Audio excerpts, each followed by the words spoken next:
हाँ जी, राम राम। आजकल आप 1 बजे आते हो क्या? तो आप 12:50 ही क्यों आ जाते हो?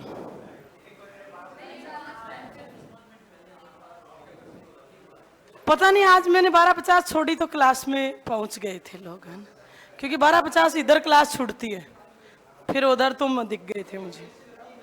पर लोग 12:50 ही आ गए थे। दीपक 12:50 पे मैंने देखा था, एक जना और था। हैं?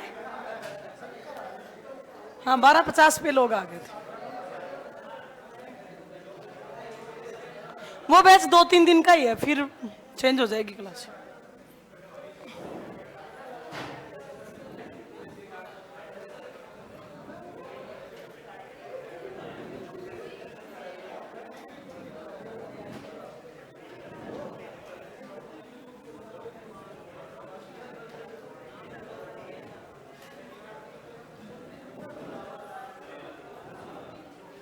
हाँ जी, बताइए एक दो बातें। मौर्य कौन थे? इनके संबंध में इतिहासकारों में बहुत सारा विवाद है। मौर्यों को विशाख दत्त ने क्या कहा है? वर्सली, वेरी गुड। वर्सली, वर्सली का मतलब क्या होता है? निम्न कुल के। मौर्यों को सोमदेव ने क्या कहा है? कुलहीन यानी शूद्रकार। और क्षेमेंद्र ने कुलहीन। जो विशाख दत्त की मुद्रा राक्षस थी, उस पे ढूडेराज ने एक टीका लिखी थी। उस टीका में क्या कहा गया है? स्वार्थ सिद्धि की शूद्र पत्नी मुर्रा से उत्पन्न होने के कारण वह मौर्य कहलाए। ठीक बात। विष्णु पुराण में क्या माना गया है? शूद्र ही माना गया। विष्णु पुराण के टीकाकार है श्रीधर स्वामी। उन्होंने क्या बताया है? Very good. शूद्र शासक घनानंद की शूद्र पत्नी मुर्रा से उत्पन्न होने के कारण मौर्य कहलाए। इतिहास के वह ग्रंथ कौन कौन से हैं जो मौर्यों को क्षत्रिय बताते हैं? दीपवंश, महावंश, यानी सीधी भाषा में बोलते हैं बौद्ध और जैन ग्रंथ। सभी बौद्ध और सभी जैन ग्रंथ मौर्यों को क्षत्रिय ही कहते हैं। जी, भारत का पहला राष्ट्रीय सम्राट किसको कहा गया? भारत का गौरव, वृहत्तर भारत का संस्थापक, भारत को वैज्ञानिक सीमा प्रदान करने वाला पहला राजा, भारत का पहला राष्ट्रीय सम्राट चंद्रगुप्त है। और भारत का पहला राष्ट्रीय राजवंश कौन सा है? मौर्य वंश। भारत पर लगातार होने वाले विदेशी आक्रमणों को रोकने वाला पहला राजवंश कौन था? मौर्य वंश।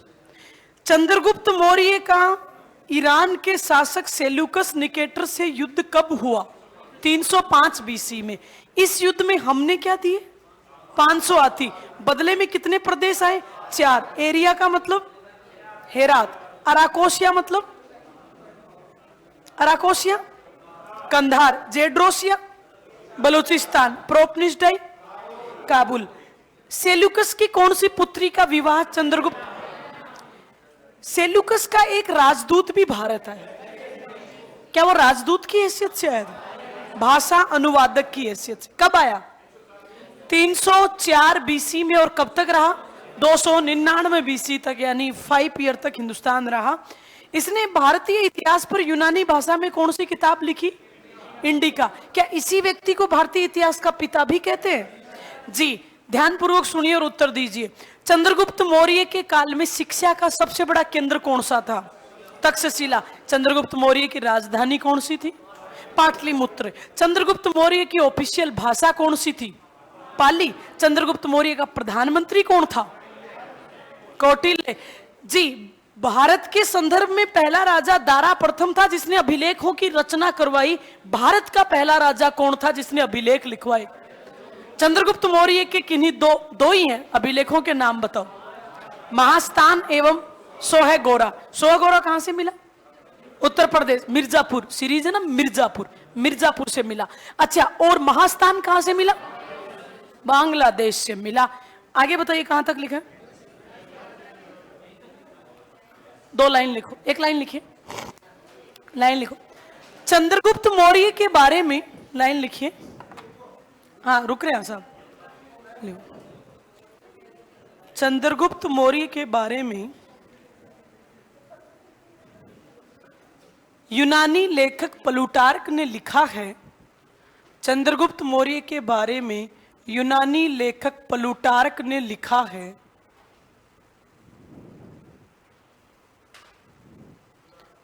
प्लूटार्क, चंद्रगुप्त मौर्य के बारे में यूनानी लेखक प्लूटार्क ने लिखा है।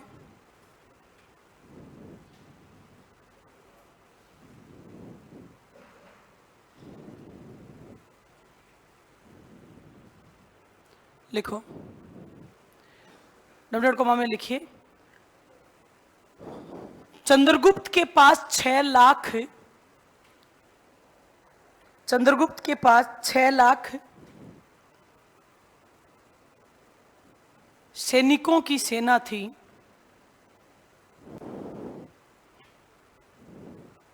छह लाख सैनिकों की सेना थी, जिससे उसने संपूर्ण भारत को, जिससे उसने संपूर्ण भारत को रोंद डाला,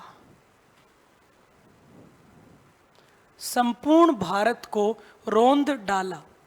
कि मतलब चंद्रगुप्त मौर्य अपने 6 लाख सैनिकों की टुकड़ी लेके निकला और पूरे भारत को अपने अधीन कर लिया, सब कुछ खत्म कर दिया, सबको जीत गया, जिससे उसने संपूर्ण भारत को रोंद डाला, कुचल दिया। ठीक है, डॉट को वहां बंद कर दो। अगला पॉइंट लिखो, लेखक जस्टिन के शब्दों में, दूसरा लेखक आ रहा है, लेखक जस्टिन के शब्दों में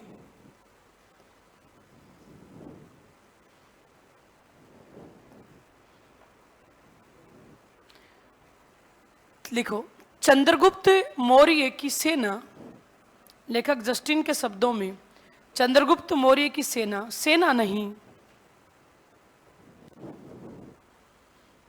चंद्रगुप्त मौर्य की सेना सेना नहीं,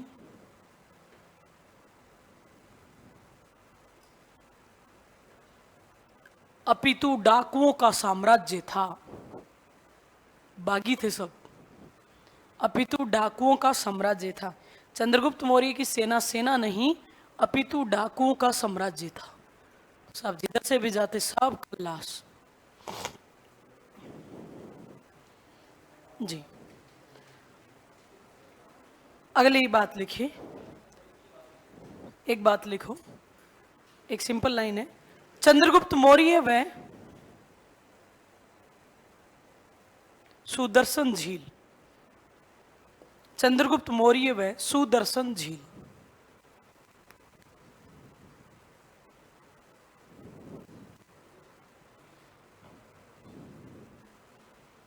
चंद्रगुप्त मौर्य व सुदर्शन झील। अब रुक जाइए, मैं पूरा सुदर्शन झील के बारे में जितनी बातें हो सकती है वो एक साथ बताती हूँ, एक ही साथ लिखेंगे। देखिए, एक झील है जिसका नाम है सुदर्शन झील।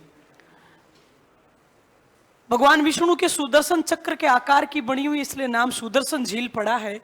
ये सुदर्शन झील है मित्रों, ये कौन सी पहाड़ी के पास है जी? ये गिरनार की पहाड़ियों के पास है।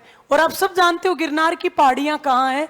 गिरनार की पहाड़ियां हैं मित्रों कौन से प्रांत के पास जी?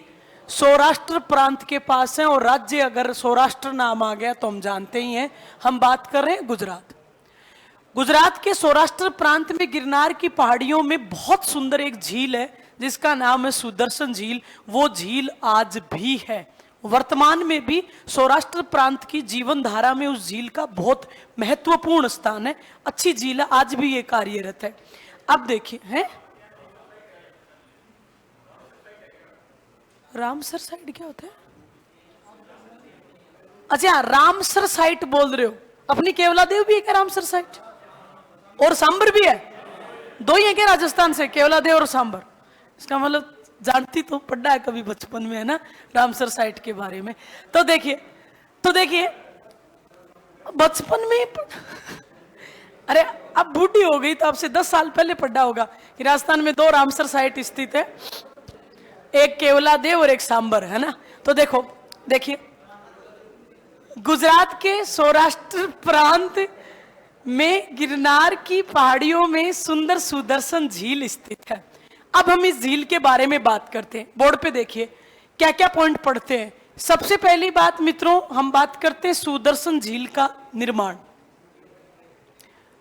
दूसरी बात मित्रों, सुदर्शन झील के निर्माण के बाद में हम पढ़ेंगे इसका निर्माण करवाने वाला शासक कौन था। तीसरी बात मित्रों, जिस शासक ने निर्माण करवाया वो शासक कौन से वंश का था। और चौथी और लास्ट बात ये देखेंगे, देखिए राजा तो मित्रों केवल आदेश देगा, बल्कि सच पूछो तो निर्माण करवाएगा कौन जी। निर्माण करवाएगा सौराष्ट्र प्रांत का जो भी उस समय का क्या होगा जी, सौराष्ट्र प्रांत का उस समय का जो भी गवर्नर होगा उस राजा के अधीन, वो उस झील को बनवाएगा।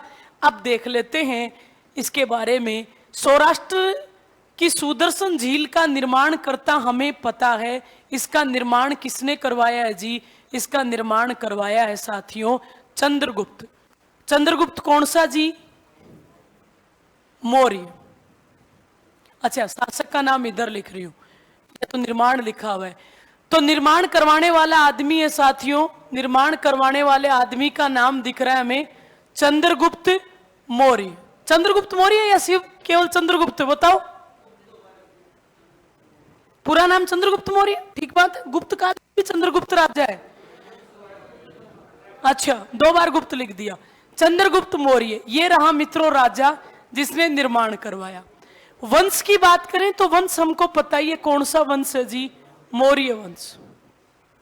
अब मुद्दा आया, क्या चंद्रगुप्त खुद गया था निर्माण करवाने? नहीं, चंद्रगुप्त ने अपने अधीन सौराष्ट्र प्रांत के गवर्नर को कहा तुम एक सुंदर झील बना दो जनता के लिए। सौराष्ट्र प्रांत के गवर्नर थे मित्रों इसके काल में, और उस गवर्नर का नाम था पुष्यगुप्त वैश्य। इसने इस झील का निर्माण करवाया। अब देखना, थोड़े दिन बाद में मित्रों झील क्या हुई जी, जैसे ही पानी की आवक बढ़ी झील क्षतिग्रस्त हो गई, टूट गई। अब झील टूट गई तो उसका क्या करवाना पड़ेगा साहब? झील टूट गई तो उसका हमें क्या करना पड़ेगा जी? उसका जीर्णोद्धार करवाना पड़ेगा ना। जीर्णोद्धार जिस आदमी ने करवाया उस आदमी का नाम था साथियों, वो राजा है, उस राजा का नाम है चक्रवर्ती सम्राट अशोक। अब अशोक है, इसका मतलब वंश तो मित्रों अभी भी कौन सा है जी? ये रहा मौर्य वंश। अशोक ने ये आदेश दिया अपने अधीन सौराष्ट्र प्रांत के गवर्नर को, और उस सौराष्ट्र प्रांत के गवर्नर का नाम था साथियों तुषास्प, कि हे तुषास्प इस झील का जीर्णोद्धार करवा दो। झील का जीर्णोद्धार हो गया। कुछ साल बीते मित्रों, कुछ सालों बाद में झील फिर से एक बार क्या हो गई साहब? क्षतिग्रस्त हो गई, फिर टूट फूट हो गई। फिर टूट फूट हो गई तो एक बार फिर हमें क्या करवाना पड़ेगा जी? इस झील का एक बार फिर से जीर्णोद्धार करवाना पड़ेगा। इस बार जो जीर्णोद्धार करवाया वो जिस शासक ने करवाया उस शासक का नाम था, वेरी गुड जी, वो राजा आगे आएगा, उस शासक का नाम था रुद्रदामन। रुद्रदामन जो थे वो कौन से वंश के राजा थे जी? रुद्रदामन के वंश का नाम था शक क्षत्रप वंश। क्या नाम था जी? शक क्षत्रप वंश। वैसे शक वंश बोल सकते हैं पर पूरा बोले तो शक क्षत्रप वंश। इसके काल में मित्रों सौराष्ट्र प्रांत का जो गवर्नर हुआ करता था उस सौराष्ट्र प्रांत के गवर्नर का नाम क्या था जी? सुविशाख। इस सुविशाख ने इस झील का फिर से रिकंस्ट्रक्शन करवा दिया। एक जो क्वेश्चन सबसे ज्यादा पूछा जाता है वो ये रहता है, कौन सा ऐसा शासक था जिसने सुदर्शन झील का जीर्णोद्धार बिना लाग बेगार के करवाया? बिना लाग बेगार क्या मतलब हुआ इस बात का? बिना लाग बेगार, इसका मतलब यह है बाकी दोनों शासकों ने जब झील बनवाई तो जनता से नॉमिनल टैक्स लिया है मित्रों, क्योंकि काम तो वो जनता ही ले रही है उसका। लेकिन इस राजा ने कहा जनता से कोई टैक्स नहीं लिया जाएगा, जितना खर्चा होगा वो राजा खुद स्वयं वहन करेगा। तो पूरा का पूरा पैसा रुद्रदामन ने स्वयं के राजकोष से दिया सुविशाख को कि बस तू तो इस झील को ठीक ठीक करवा दे। कुछ सालों बाद में देखा मित्रों झील एक बार फिर से टूट गई। अब मित्रों उस समय जो राजा है उसके विचार आ रहा है कि इसका मतलब इस झील के निर्माण में कहीं ना कहीं थोड़ी बहुत कमी रही है। जिसके कारण फिर बनाते हैं, फिर कुछ सालों बाद में टूट जाती है। तो एक काम करते हैं, इस झील को ऑलमोस्ट खत्म करके जीरो लेवल से दोबारा ही बनवा देते हैं। तो दोबारा ही बनवाने का मतलब है कि इस बार हम इसका क्या करवा लेते हैं साहब, जीरो लेवल से पुनर्निर्माण करवा लेते हैं। जीर्णोद्धार नहीं साहब, पुनर्निर्माण दोबारा से बनवा लेते हैं। और पुनर्निर्माण जो आदमी करवा रहा है वो राजा है मित्रों, राजा का नाम है स्कंदगुप्त। और स्कंदगुप्त तो नाम से ही पता चल गया कौन से वंश का राजा है जी, वो राजा है कौन से वंश का जी, गुप्त वंश का राजा है। कहते हैं स्कंदगुप्त के काल में सौराष्ट्र प्रांत का गवर्नर हुआ करता था, गवर्नर का नाम था प्रणदत्त। उसने प्रणदत्त को काम दिया, हे प्रणदत्त इस झील को दोबारा से बनवा दे। प्रणदत्त उस समय बड़ा बिजी था। प्रणदत्त ने कहा sir I am very busy, मैं बहुत ज्यादा बिजी हूं, अगर आपकी आज्ञा हो तो मेरा पुत्र है, वो भी मेरी तरह काफी ईमानदार है, अच्छा लड़का है, मेहनती है, आप अगर अनुमति दें तो मेरा बेटा बनवा दे इसको। राजा ने कहा मुझे कोई दिक्कत नहीं है, कोई भी बनाए, पर ये फंडिंग है और ये पूरी झील दोबारा से बन के तैयार मिलनी चाहिए।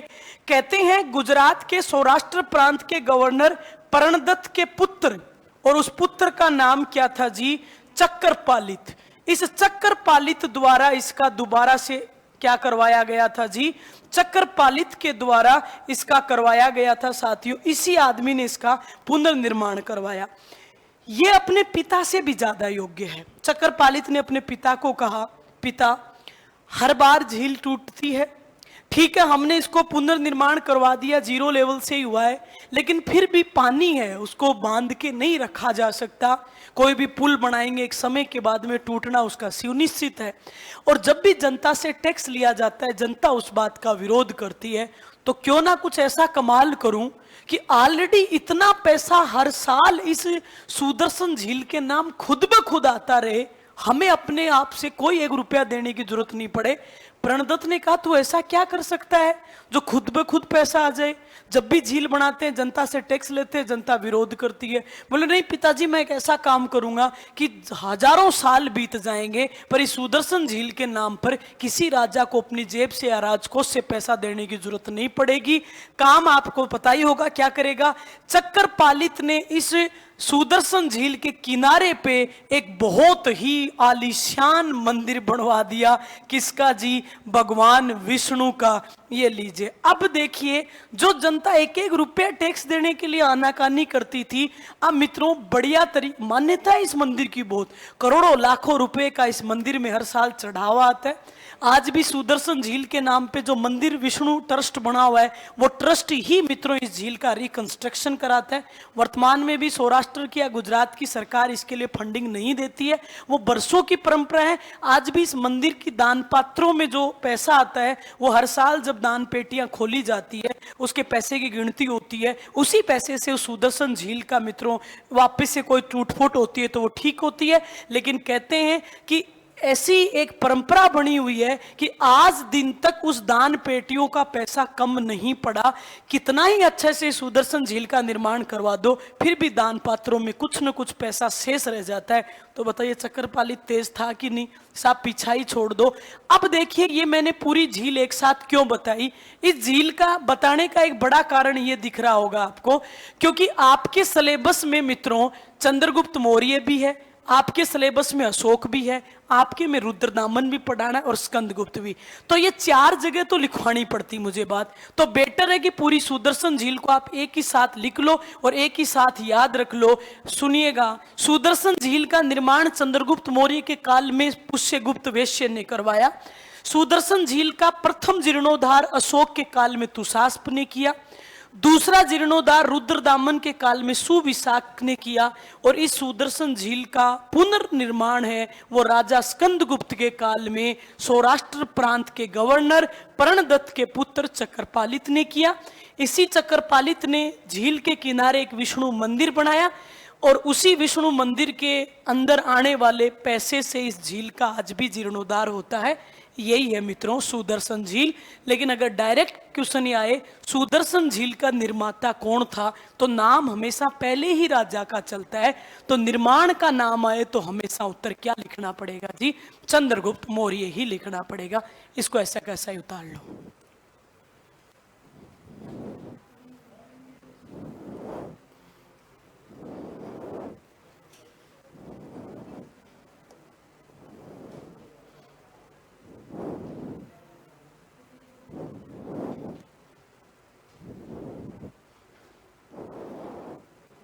ये लो सर।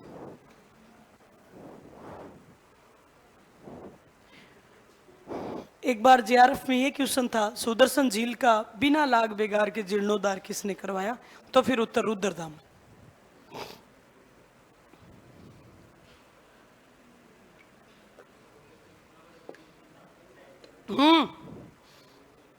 इसी झील के किनारे से शक छत्रप शासक रुद्रदामन का जूनागढ़ अभिलेख प्राप्त हुआ है, और इसी झील के किनारे से राजा स्कंदगुप्त का भी भीतरी जूनागढ़ स्तंभ लेख प्राप्त हुआ। जगह तो जूनागढ़ है, पर जूनागढ़ से दो राजाओं के अभिलेख मिलते हैं, एक रुद्रदामन का और एक राजा स्कंदगुप्त का।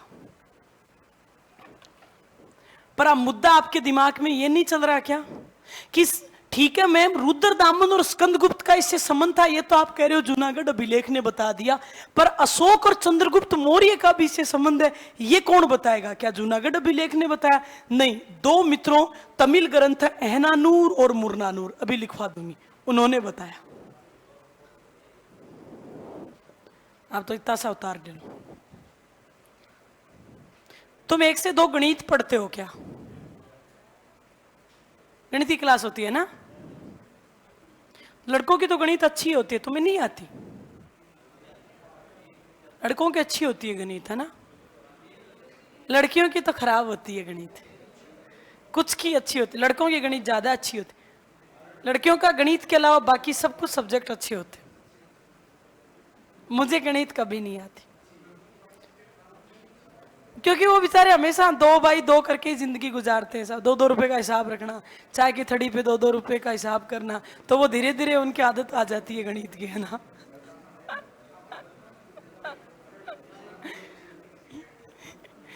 सिगरेट के पैसे बचाना, चाय के पैसे के बाद में, तो कई सारे कारण होते हैं।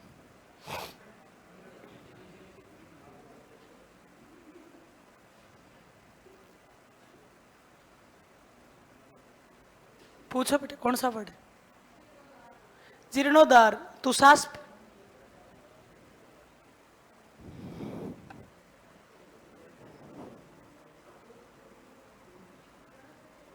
हाँ, प्रणदत्त के पुत्र चक्रपालित,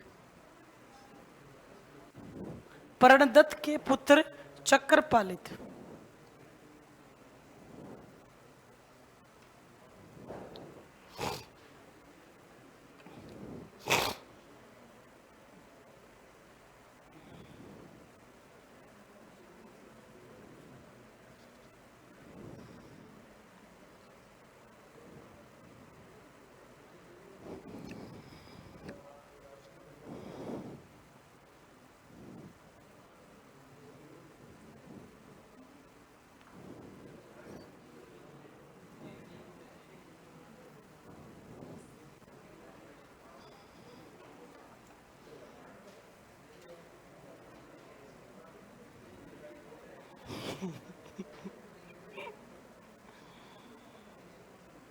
चलो,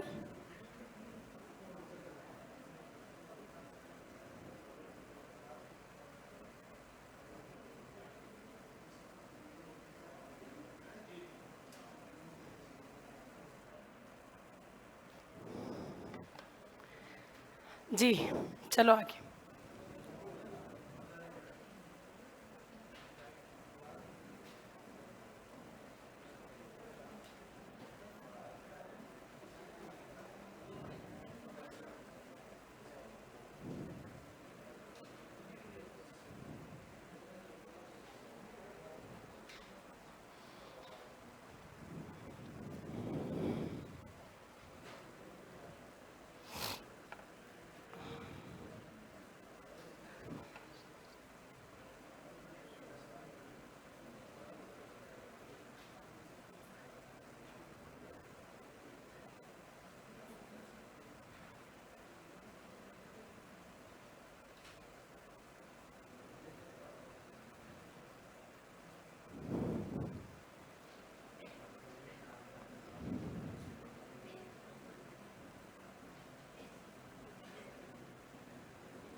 अगली लाइन लिखो आप।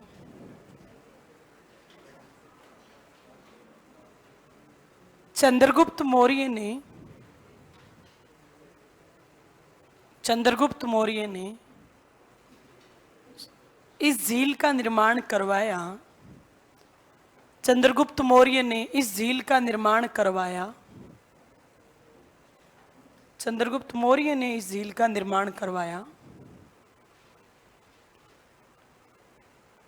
इसकी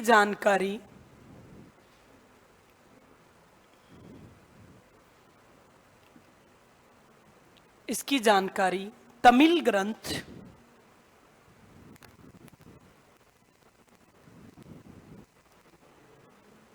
एहनानूर एवं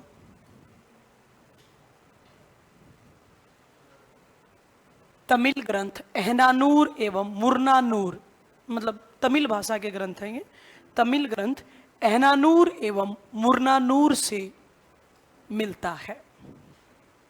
चंद्रगुप्त मौर्य ने इस झील का निर्माण करवाया की जानकारी तमिल ग्रंथ एहनानूर एवं मुरनानूर से मिलती है। तमिल ग्रंथ, ये नाम लिख दिया मैंने, एहनानूर एवं मुरनानूर, ये दो ग्रंथ है जो कह रहे हैं कि चंद्रगुप्त मौर्य ने बनाई थी ये झील। लास्ट बात बताओ, जब मगध में 12 साल का अकाल पड़ा तो क्या राजा दक्षिण भारत चला गया था? किसके साथ गया था? भद्रबाहु के साथ। कहां गया था? श्रवण बेलागोला। वहां पे मित्रों इसने कौन से तरीके से मृत्यु प्राप्त करी? संथारा नहीं, ये दिगंबर है, सलेखना करके। जी, इन्होंने उसी पहाड़ी पर मृत्यु प्राप्त करी जिस पहाड़ी पर बाहुबली है। बराबर की नहीं है, बराबर की तो बिहार में है, चंद्रगिरी की पहाड़ी। लिखिए लास्ट बात, लिखो, चंद्रगुप्त एक दिगंबर जैन अनुयायी था। चंद्रगुप्त एक दिगंबर जैन अनुयायी था। चंद्रगुप्त एक दिगंबर जैन अनुयायी था।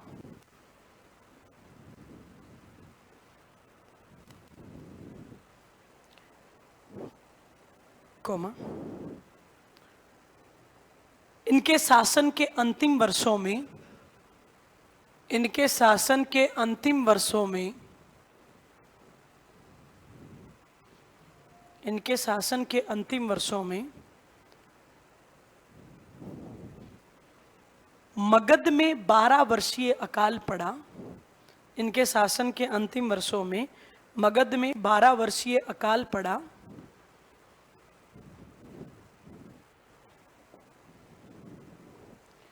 कोमा, राजा जैन मुनि, राजा जैन मुनि,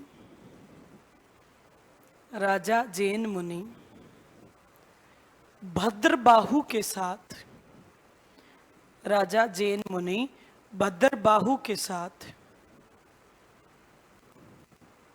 दक्षिण भारत चला गया। राजा जैन मुनि भद्रबाहु के साथ दक्षिण भारत चला गया।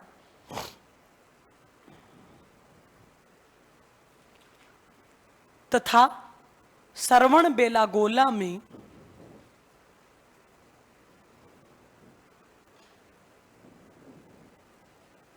स्थित चंद्रगिरी पहाड़ी पर, तथा श्रवण बेलागोला में स्थित चंद्रगिरी पहाड़ी पर, श्रवण बेलागोला स्थित चंद्रगिरी पहाड़ी पर सलेखना विधि से, चंद्रगिरी पहाड़ी पर सलेखना विधि से शरीर त्याग किया। सलेखना विधि से शरीर त्याग किया। जी, संथारा टफ है कि सलेखना? सलेख। संथारा में केवल क्या करेंगे साहब? उपवास। इसमें एक चीज और होगी, मौन भी है साथ। चलिए साहब, अगला राजा लिखिए, बिंदुसार।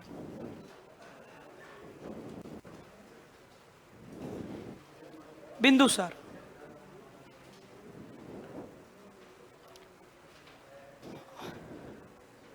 अब देखो, बिंदुसार हेडिंग डाल लो और फिर छोड़ो, लिखो बोर्ड पे। देखो, आप सबको इस बात के बारे में पीछे बताया गया है।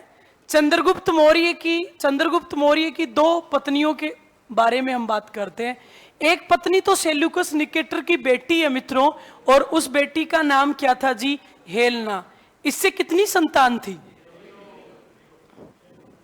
आपको ध्यान है चंद्रगुप्त मौर्य ने हेलना से जानबूझ के कोई संतान नहीं करी ताकि कोई विदेशी उत्तराधिकारी है वो भारत की जमीन के ऊपर अपना आधिपत्य ना स्थापित कर सके। इनकी दूसरी पत्नी है मित्रों, और इनकी दूसरी पत्नी का नाम, जो उनकी प्रिय पत्नी भी है, और उस पत्नी का नाम है दुर्धरा देवी। अब सुनिए, चंद्रगुप्त मौर्य की फेवरेट पत्नी कौन सी है साहब? दुर्धरा देवी। हम ये जानते हैं चंद्रगुप्त मौर्य को बचपन से ही कौटिल्य ने, चंद्रगुप्त मौर्य को बचपन से कौटिल्य ने थोड़ा थोड़ा क्या दिया था साहब? थोड़ा थोड़ा विष दिया था, पॉइजन दिया था। तो चंद्रगुप्त मौर्य जब बड़े हुए तो कहते हैं उसके शरीर में काफी सारा जहर था मित्रों। एक दिन की बात है मित्रों, करवा चौथ का दिन था। तो कहते हैं कि चंद्रगुप्त मौर्य है उसको तलवारबाजी का बड़ा शौक था, तो वो तलवारबाजी की प्रैक्टिस करके आए। तो जब तलवारबाजी की प्रैक्टिस हो, छोटे मोटे मित्रों क्या होता है, लग जाती है हल्की फुल्की, तो उनके हाथों की थोड़ी बहुत लग गई। वो आए, अब आए तो उनकी पत्नी ने कहा कि आप मुझे अपने साथ कभी भी भोजन नहीं खिलाते, मैं आज आप ही के साथ बैठ के भोजन करूंगी, एक ही थाली में खाऊंगी। राजा ने उसको कहा, देवी क्यों मौत को बुला रही है, मैं आधा नाग हूं। लेकिन उसने भी कह दिया, साथ खाना खाने से क्या होता है साहब? भाई साथ खाना खाने से क्या होता है? ऐसे तो भाई पति भी है वो उसका, तो ऐसे कोई छूने मात्र से थोड़ी जहर आता है।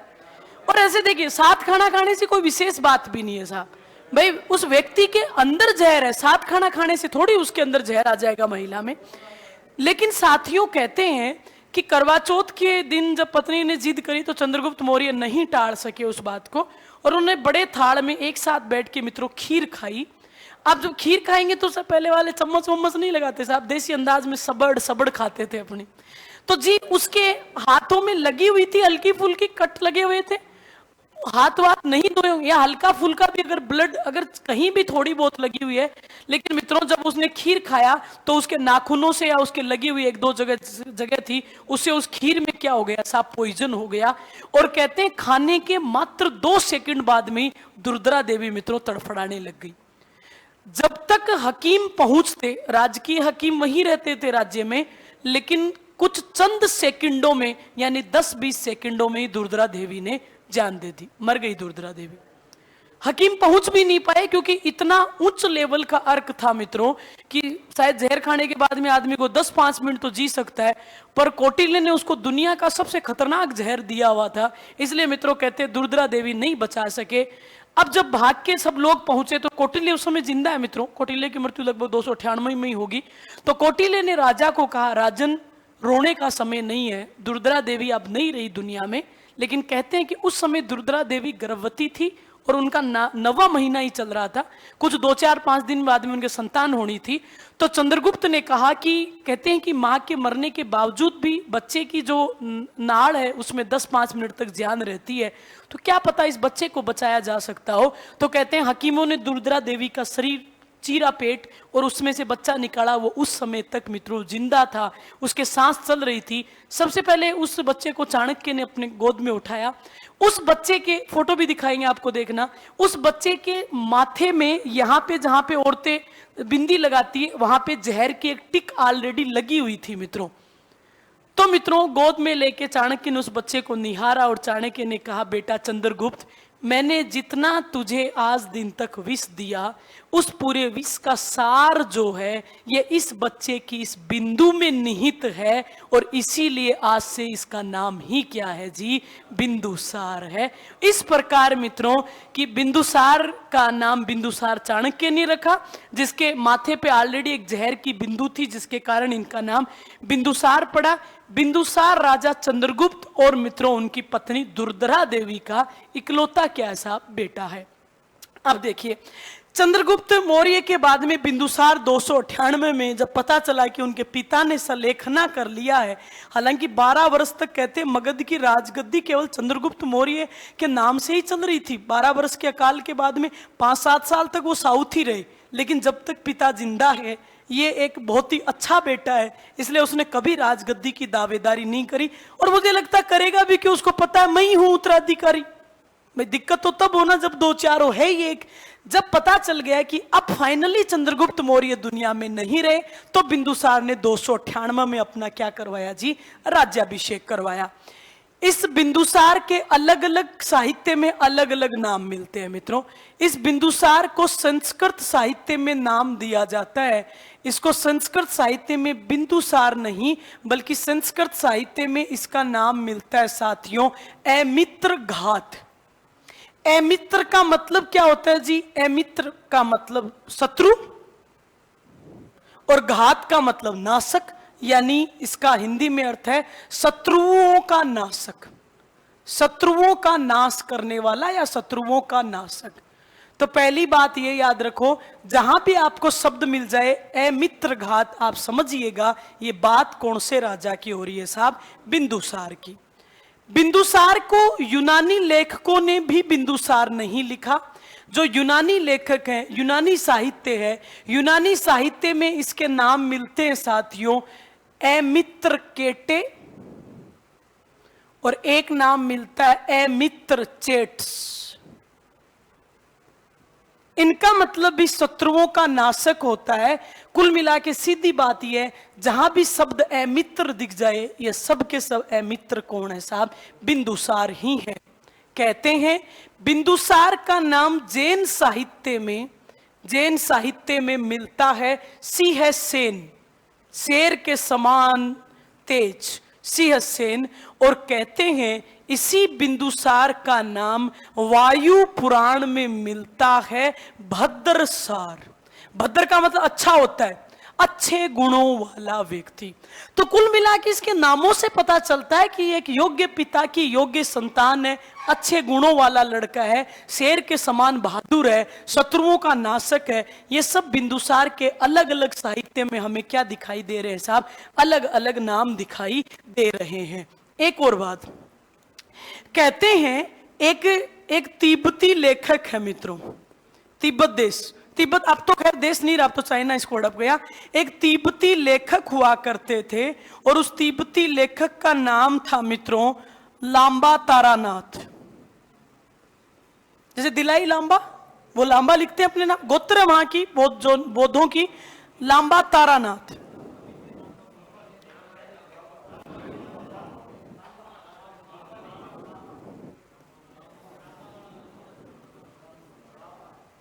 लामा तारानाथ। अब देखो लामा तारानाथ ने इसके लिए क्या लांबा तो हमारी गोत्र होती है जाटों में, है ना। हाँ तो देखो एक तिब्बती लेखक है लामा तारानाथ। लामा तारानाथ ने इसके लिए क्या लिखा है, बोर्ड पे देखिए।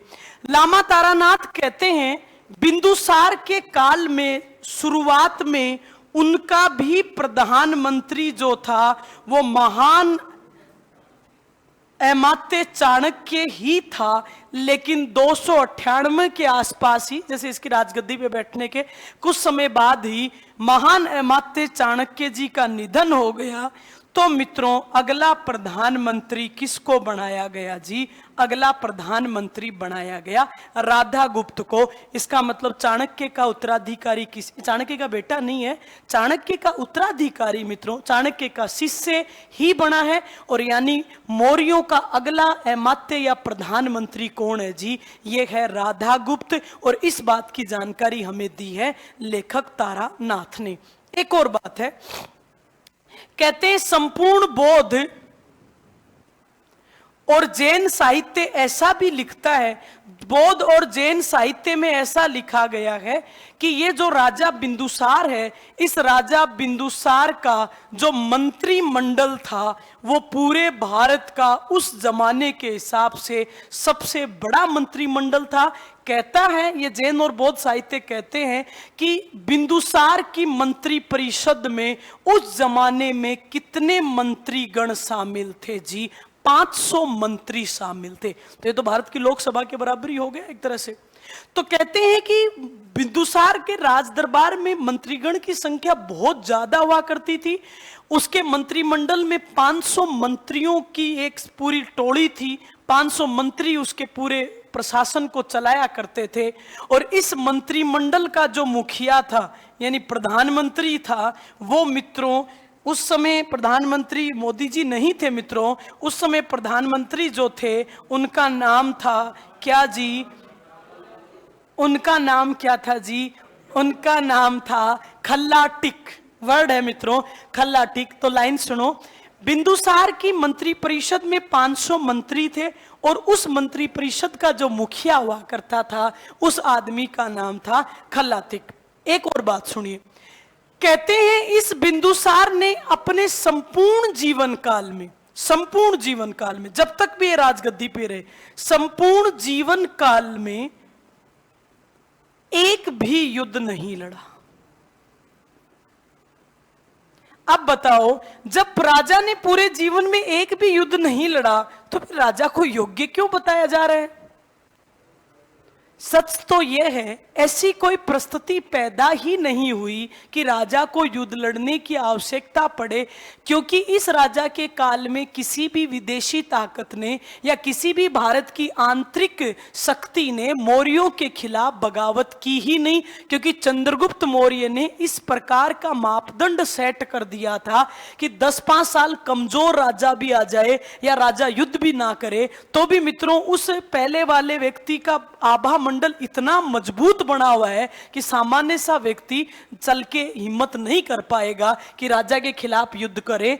अब कुल मिला के जब राजा ने अपने जीवन काल में युद्ध लड़ा ही नहीं तो ना तो हम ये कह सकते राजा कमजोर है ना ये बहादुर है, क्योंकि अगर युद्ध होता और फिर राजा ना लड़ता तो हो सकता हम इसको कमजोर कहें, लेकिन जब राजा के काल में युद्ध हुआ ही नहीं तो राजा चल के तो लड़ेगा नहीं।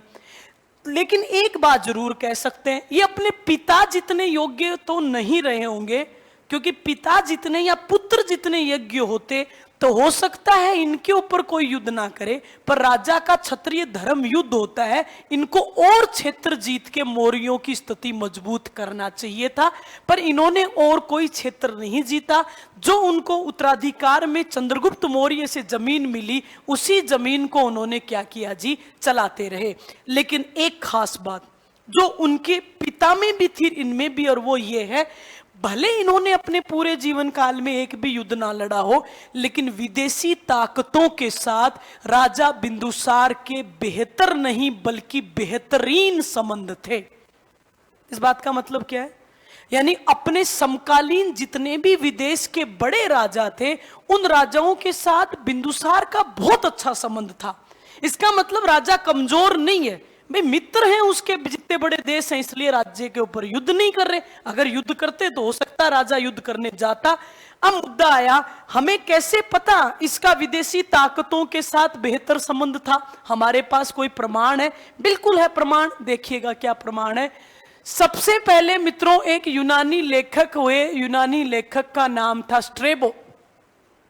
स्ट्रेबो ने ऐसा लिखा है कि राजा बिंदुसार के काल में सीरिया के नरेश हुआ करते थे, सीरिया शासक हुआ करते थे एंटिलियाकिड्स। इस सीरिया के नरेश ने मित्रों अपना एक राजदूत राजा बिंदुसार के दरबार में भेजा। मैं उस राजदूत का नाम बता चुकी हूं, पीछे नाम आया है, और उस राजदूत का नाम क्या था जी? उस राजदूत का नाम था डायमेकस। पहली लाइन ये आई, इतिहासकार स्ट्रेबो कहते हैं सीरिया शासक एंटिलियाकिड्स ने अपना राजदूत डायमेकस राजा बिंदुसार के दरबार में भेजा, जिसका राजा बिंदुसार ने बहुत स्वागत किया। इस डायमेकस ने बिंदुसार के राज्य और यहाँ के मंत्री परिषद की जाके शासक को बहुत सारी तारीफ करी और बहुत सारी चीजें एंटिलियाकिड्स ने भारतीय सोसाइटी से ग्रहण करके अपने राज्य में लागू करने की कोशिश भी करी। तो पहली बात यह कह रहा है, इस बात से पता चलता है कि सीरिया के साथ राजा के बेहतरीन संबंध थे। दूसरी बात कह रहा है मित्रों, एक दूसरा यूनानी लेखक है और उस लेखक का नाम है मित्रों प्लिनी। प्लिनी कहता है बिंदुसार के समकालीन अफ्रीका के मिस्र देश का राजा हुआ करता था और उस राजा का नाम था टोलमी द्वितीय फिलाडेल्फस। ये प्रत्येक शब्द अच्छे से सुनते जाओ और याद रख लेना। टोलमी द्वितीय फिलाडेल्फस। टोलमी द्वितीय फिलाडेल्फस ने भी अपना एक राजदूत, और उस राजदूत का नाम भी मैंने लिखवाया पीछे, जिसका नाम था डायनोसियस। ये राजा बिंदुसार के दरबार में भेजा, जिसका भी बिंदुसार ने अत्यधिक स्वागत किया। इस बात से हमें यह पता चल रहा है हमारे संबंध मध्य एशिया से भी बहुत बेहतर है और हमारे संबंध अफ्रीका से भी बहुत बेहतर थे। तो यानी भारत के राजा का अपने पड़ोसी राज्यों के साथ बेहतरीन संबंध हुआ करता था। तीसरी बात और सुनिएगा, और तीसरी बात लिखने वाला जो इतिहासकार है जिसका नाम है मित्रों, अच्छा एक बात बताओ तुम याद करके, तुम्हें याद आती है क्या? मैंने आपको पीछे देखो लिखवाया कि नहीं लिखवाया, जो 305 ईसा पूर्व में युद्ध हुआ है सेल्यूकस निकेटर में और चंद्रगुप्त मौर्य के बीच, इस युद्ध का विवरण कौन से इतिहासकार ने दिया? देखो लिखवाया क्या? एपियन लिख रखा है, ठीक है, ठीक है। फिर अब देखो ये क्यों अभी यहां लिखते रुकी, उसका कारण सुन लो। एक लेखक है एपियानस और एक लेखक क्या है जी? एथिनियस। तो नाम एक जैसे, दोनों को अंतर याद रखना। एपियानस वो था जो युद्ध का उल्लेख कर रहा है, एथिनियस वो है जो मैं बता रही हूं वो काम करेगा। एथिनियस कहते हैं कि राजा बिंदुसार ने सीरिया के शासक, सीरिया का शासक कौन है जी? एंटिलियाकिड्स। सीरिया के शासक को कहा, हे शासक, मैंने सुना है सीरिया में 3 चीजें प्रसिद्ध है, आप भारत भिजवा दीजिए, आप हमारे मित्र हो। वो 3 चीजें क्या क्या मांगी है जी? पहली चीज मांगी उसने मीठी मदिरा। आज तक ताज्जुब होता है मदिरा कब से मीठी होने लग गई, पर कहते खजूर की बनी हुई मित्रों और अंगूर की बनी हुई उसने मदिरा मंगवाई। दूसरा कहा कि दूसरी चीज वहां पे बहुत फेमस है, मुझे क्या भेजना? सूखे मेवे। मेवे का मतलब यहां पे क्या है जी? अंजीर। मुझे अंजीर भेजना। और तीसरी चीज कही कि तू वहां से मुझे एक क्या भी भेजना, क्योंकि मैंने सुना है यूनान दार्शनिकों की भूमि है ना, प्लेटो, सुकरात, अरस्तु जैसे बड़े दार्शनिक हुए हैं, तो एक तू दार्शनिक मुझे भेज दे। ये तीनों चीजें भारत के बिंदुसार ने सीरिया के शासक से मांगी। ये बात लिख रहा है इतिहासकार एथिनियस। लेकिन कहते हैं सीरिया के शासक ने 2 चीजें ही भेजी, साथ में एक क्षमा पत्र भेजा जिसमें लिखा, हे राजन मुझे माफ करना, ऐसा नहीं है कि मैं आपकी मांगी हुई चीज आपको दूं नहीं, लेकिन यूनान के इतिहास में सोफिस्टों का व्यापार निषेध है। सोफिस्ट किसको कहते हैं साहब? वेरी गुड, दार्शनिक को कहते हैं।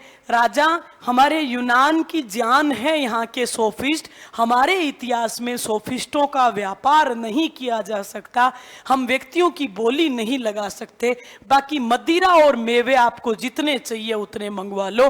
राजा भी समझ गया कि कितना योग्य शासक है, हमारे जैसे भारत के लोग हो तो ले जाओ साहब। हालांकि भाई बहुत मुश्किल है आज कोई भारत के चंद्रगुप्त को कह दे कि साहब तू चाणक्य बेच दे क्या? हालांकि आज वाले तो बेच दे, पर वो नहीं बेचते साहब। चाणक्य की बोली भारत थोड़ी लगा सकता है, तो मित्रों फिर वो यूनान के सोफिस्टों की बोली यूनान वाले कैसे लगा लेंगे? तो इन बातों से पता चलता है कि कितने मित्रवत संबंध थे कि हमारे तो दोस्ती क्या, हम किसी चीज व्यक्ति से कुछ चीज मांगे मना कर दे तो साहब दोस्ती उसी दिन टाटा बाय बाय।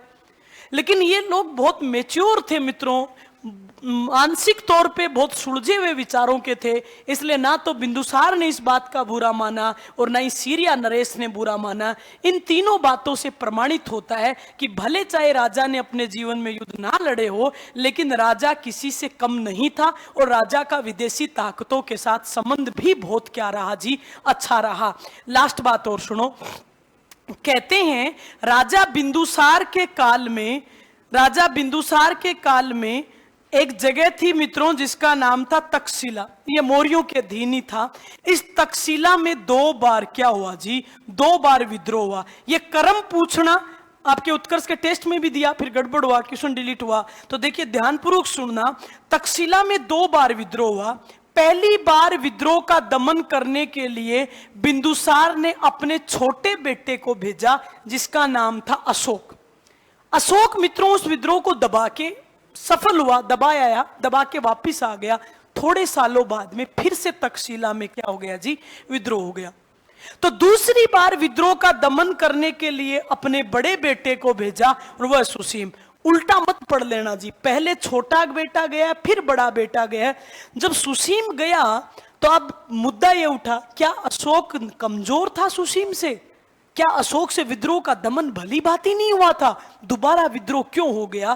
कहते हैं जब सुसीम गया तो लोगों ने उनको बताया, तक्षशिला के विद्रोहियों से जब बातचीत करी तो वहां की आवाम ने सुसीम को कहा, हमें प्रॉब्लम अशोक से नहीं थी, अशोक एक योग्य सेनापति और गवर्नर था, हमें प्रॉब्लम बिंदुसार से भी नहीं है, हमें प्रॉब्लम तो मौर्य प्रशासनिक अधिकारियों से है जो हमसे अननेसेसरी ज्यादा राजस्व लेते हैं और मौर्य राजकोष में कम जमा कराते हैं, भ्रष्टाचार करते हैं वो, हमने उनके खिलाफ विद्रोह किया है, अशोक कमजोर नहीं है। सुसीम ने कहा आप विद्रोह शांत रखिए, मैं जल्द जाके नई व्यवस्था नया प्रबंध करता हूं। और इस घटना के बाद में कहते हैं कि वहां के संबंधित अधिकारियों को मित्रों दंडित किया गया और भ्रष्टाचार को रोकने के प्रयास हुए। तो इसका मतलब तक्षशिला के दोनों विद्रोह को दोनों राजकुमारों ने अपने समय के अकॉर्डिंग सही ही मित्रों दबाया है, कमजोर दोनों ही नहीं है। लास्ट बात और आई एक, जब 273 में बिंदुसार की मृत्यु हुई मित्रों, तो उसकी मृत्यु के समय उसका जो छोटा बेटा जो अशोक था, अशोक तो मित्रों उज्जैनी नगरी का, उज्जैनी का मतलब मित्रों मालवा है ना, ये तो उज्जैनी को हम क्या भी बोलते हैं साहब, अवंती। ये तो उज्जैनी का क्या हुआ करता था जी, राज्यपाल हुआ करता था, गवर्नर हुआ करता था। और उसका बड़ा बेटा सुसीम था, वो पिता की मृत्यु के समय कहाँ का गवर्नर था जी, तो वो मित्रों तक्षशिला का गवर्नर था। तो दोनों बेटों की लोकेशन अच्छे से याद रखो, पिता की मृत्यु पे बड़ा बेटा सुसीम तक्षशिला का गवर्नर था और छोटा बेटा अशोक जो था वो उज्जैनी या अवंती का गवर्नर था। लैंग्वेज केवल डायरेक्ट ये होती है, सम्राट बनने से पूर्व अशोक कहां का राज्यपाल था, तो सम्राट बनने से पूर्व अशोक कहां का राज्यपाल है जी, उज्जैनी या अवंती का राज्यपाल है। एक बिंदु और जो कि बहुत बार आपको बताया है, वो आप जानते भी हो, चंद्रगुप्त मौर्य जैन धर्म को मानता था, लेकिन राजा बिंदुसार जैन मतावलंबी नहीं है। वेरी गुड, किसको मानता है? वेरी गुड, यह आजीवक अनुयायी था। इसी के काल में पिंगल वत्स जीव गोस्वामी ने भविष्यवाणी करी थी, तेरा उत्तराधिकारी सुसीम नहीं, तेरा उत्तराधिकारी अशोक ही होगा। और उत्तराधिकारी हुआ भी कौन साहब? अशोक ही हुआ। बस बिंदुसार के बारे में इतना ही याद रखना है। लिखिए आप लोग, लाइन लिखो। छोटा सा ही तो था बिंदुसार, अशोक देखना फिर तुम। लिखो बिंदुसार, अच्छा लिखो बिंदुसार चंद्रगुप्त मौर्य एवं बिंदुसार चंद्रगुप्त मौर्य एवं दुर्धरा देवी बिंदुसार चंद्रगुप्त मौर्य एवं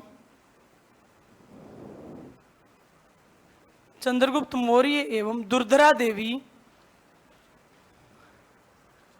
चंद्रगुप्त मौर्य एवं दुर्धरा देवी का पुत्र था, दुर्धरा देवी का पुत्र था। ये ओरिजिनल तो आएगी ही नहीं, दुर्धरा देवी का पुत्र था। ओरिजिनल तो कहाँ मिलेंगे इनके फोटो?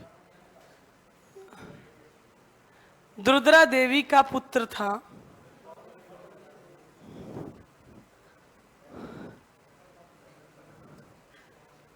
ये मिथुन चक्रवर्ती है।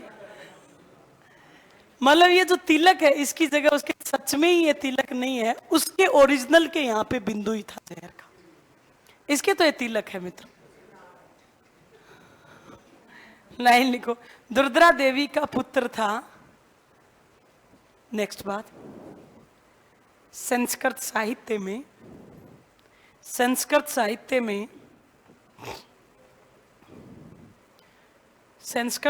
में बिंदुसार को अमित्र घात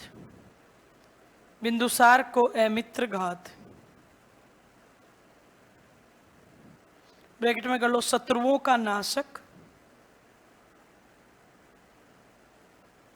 शत्रुओं का नाशक। नेक्स्ट, यूनानी साहित्य में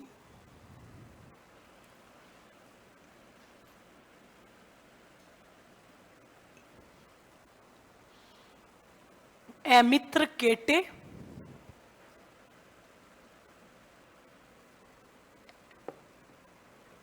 ओब्लिक एमित्र चेट्स, ओब्लिक एमित्र चेट्स।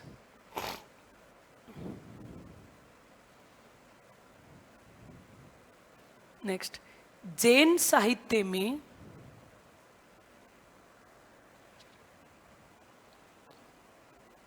सिंह सेन,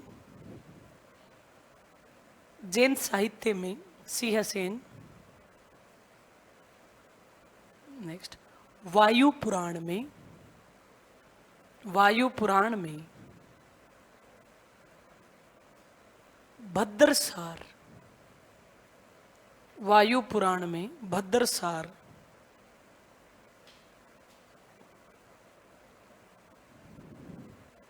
कहा गया है। वायु पुराण में भद्रसार कहा गया है। नेक्स्ट, तिब्बती लेखक लामा तारानाथ के अनुसार, तिब्बती लेखक लामा तारानाथ के अनुसार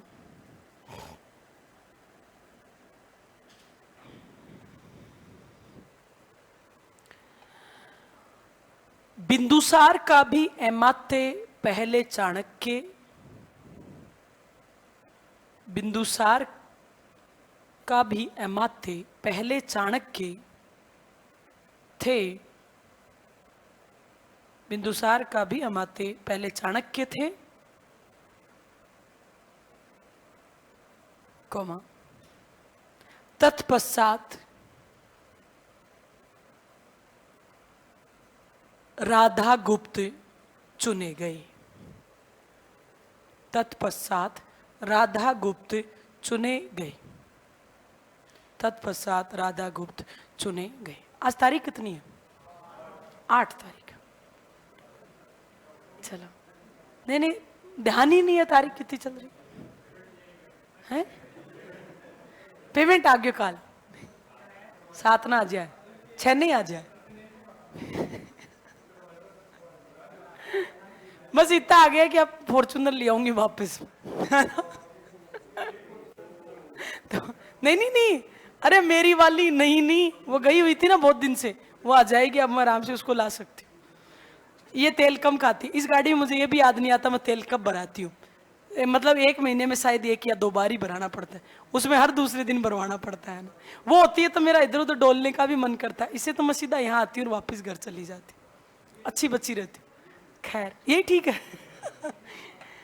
वैसे तो यही ठीक है, सही कह रहे हो आप। लाइन लिखो, मोटरसाइकिल निकलवा लो। मुझे है ना, मुझे बुलेट बहुत पसंद है, पर मुझे चलानी नहीं आती। मतलब स्कूटी आती है अच्छे से, अब लोग कहते हैं स्कूटी है उसको बाइक क्यों नहीं आती। अरे बाइक मतलब बैलेंस तो आता है, स्कूटी मैंने बहुत चलाई है, लेकिन वो गियर नहीं डालना आता। फौजी जी को आता है। हाँ तो वो हमारे घर के पास ही रहते हैं, आप उधर ही सिखा लेना मुझे, है ना, फिर अपन चला के लाया करेंगे, है ना। अगली बात लिखो, इसलिए मैंने अभी गियर वाली साइकिल खरीदी कि गियर वाली साइकिल सीख जाऊंगी तो हो सकता है बुलेट सीख लो, पर उसको मैं चलाती ही नहीं, खड़ी है वो लाई तो कोई मतलब नहीं है ना। पता नहीं रुपये तो 18,000 ले लिए उसने साइकिल के। लिखो, बौद्ध एवं जैन साहित्य के अनुसार, बौद्ध एवं जैन साहित्य के अनुसार, बौद्ध एवं जैन साहित्य के अनुसार, बौद्ध एवं जैन साहित्य के अनुसार बिंदुसार की सभा में, बिंदुसार की सभा में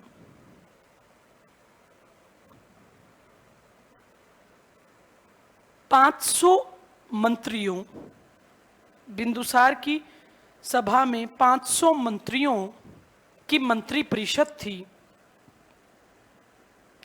500 मंत्रियों की मंत्री परिषद थी, जिसके मुखिया खलाटिक थे, जिसके मुखिया खलाटिक थे, जिसके मुखिया खलाटिक थे, जिसके मुखिया खलाटिक थे। नेक्स्ट,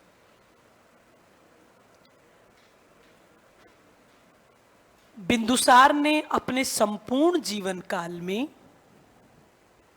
बिंदुसार ने अपने संपूर्ण जीवन काल में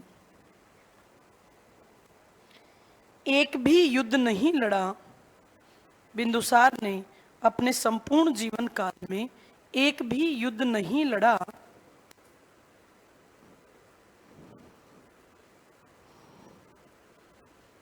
किंतु उनका समकालीन विदेशी शासकों के साथ, किंतु उनका समकालीन विदेशी शासकों के साथ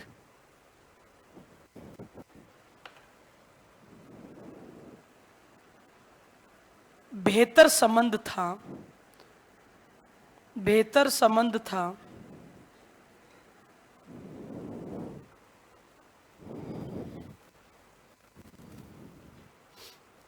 लाइन लिखिए, यथा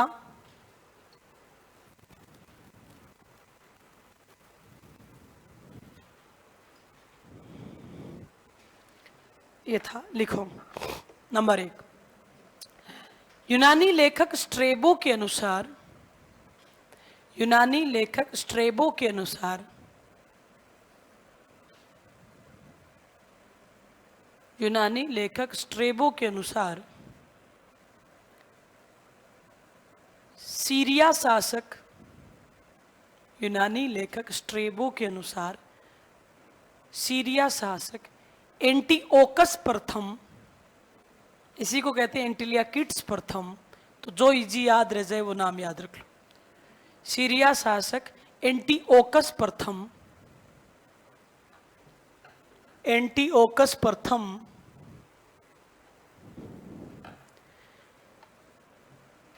ने अपना राजदूत, एंटीओकस प्रथम या एंटिलियाकिड्स एक ही बात है, दोनों आदमी एक ही हैं। एंटीओकस प्रथम ने अपना राजदूत डायमेकस, एंटीओकस प्रथम ने अपना राजदूत डायमेकस बिंदुसार के दरबार में भेजा, बिंदुसार के दरबार में भेजा।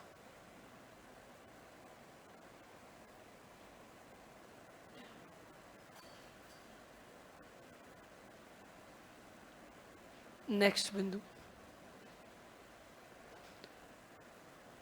यूनानी लेखक प्लिनी के अनुसार, यूनानी लेखक प्लिनी के अनुसार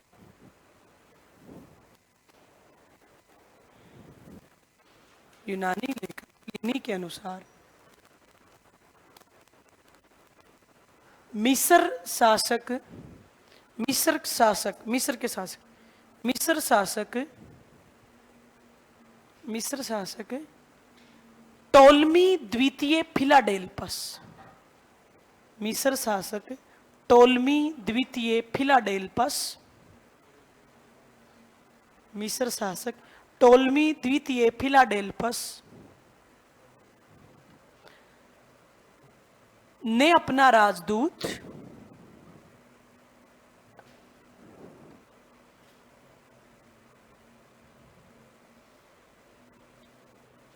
डायनोसियस, तो ये उलझ मत जाना, एक से ऐसे ही नाम लिखेंगे, डायमेकस एंड डायनोसियस। डायनोसियस बिंदुसार के दरबार में भेजा, डायनोसियस बिंदुसार के दरबार में भेजा।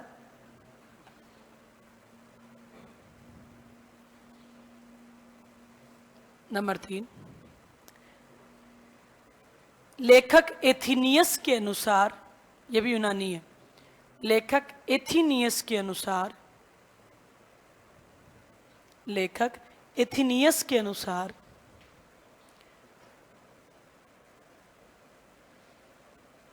बिंदुसार ने सीरिया शासक से, बिंदुसार ने सीरिया शासक से 3 चीजों की मांग की। बिंदुसार ने सीरिया शासक से 3 चीजों की मांग की। मीठी मदिरा,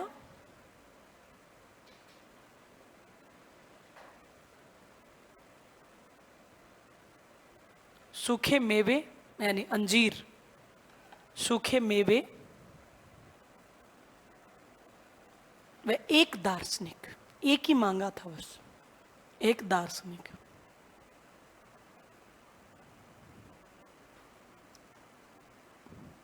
अगली बात लिखो, नीचे कोई नंबर मत डालना, डायरेक्ट लिखो। सीरिया नरेश ने प्रथम 2 चीजें भेजकर लिखा कि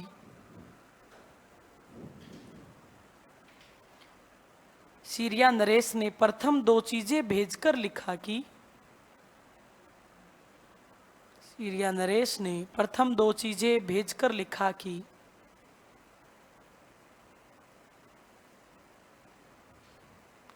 डॉटेड कॉमा में लिखो, हे राजन। सीरिया नरेश ने प्रथम 2 चीजें भेजकर लिखा कि हे राजन, यूनान के इतिहास में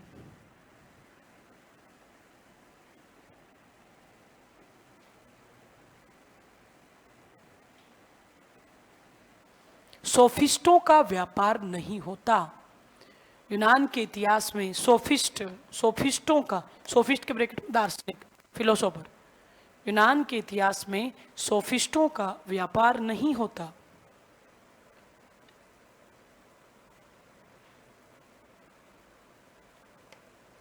जी, कल आप कहां गए थे? हैं? गोविंद देव जी, कल फास्ट रखा था आपने, फिर क्यों गए? तो गोविंद देव जी तो सुबह जाते हैं ना आरती में, शाम को वाली आरती में गए। पर 2 बजे कौन सी आरती होती है? 2 बजे गए थे आप तो, स्मृति बन गए थे।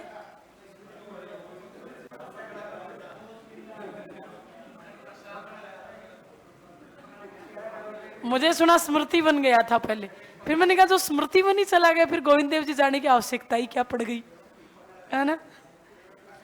क्यों, मतलब आप स्मृति बन नहीं जानते? फिर काहे कि तुम जयपुर में रहते हो, जानते हो ना? बताना इन सबको, है ना? अगली बात लिखो,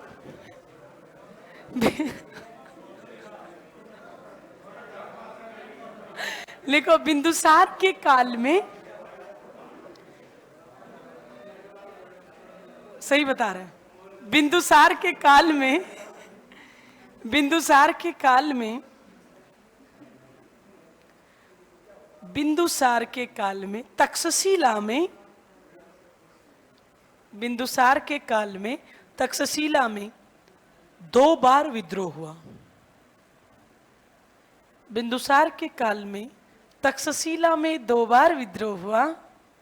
बिंदुसार के काल में तक्षशिला में, तुम तो सोचो लड़कियों को ही पता, वो भी हंस रही हैं तीनों, है ना? इसको उनको ही पता है ना। लिखो, बिंदुसार के काल में तक्षशिला में 2 बार विद्रोह हुआ, पहली बार दमन हेतु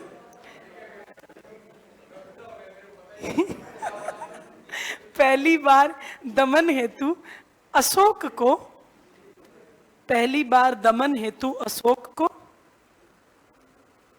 वह दूसरी बार दमन हेतु, पहली बार दमन हेतु अशोक को व दूसरी बार दमन हेतु सुसीम को भेजा गया।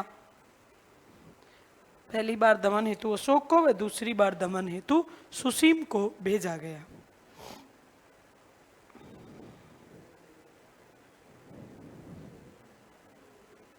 नेक्स्ट बात लिखो,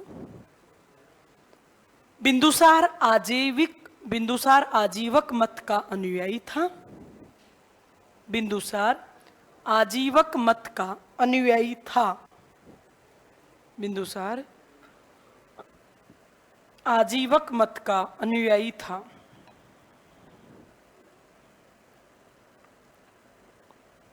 नेक्स्ट बात लिखिए, बिंदुसार की मृत्यु के समय, बिंदुसार की मृत्यु के समय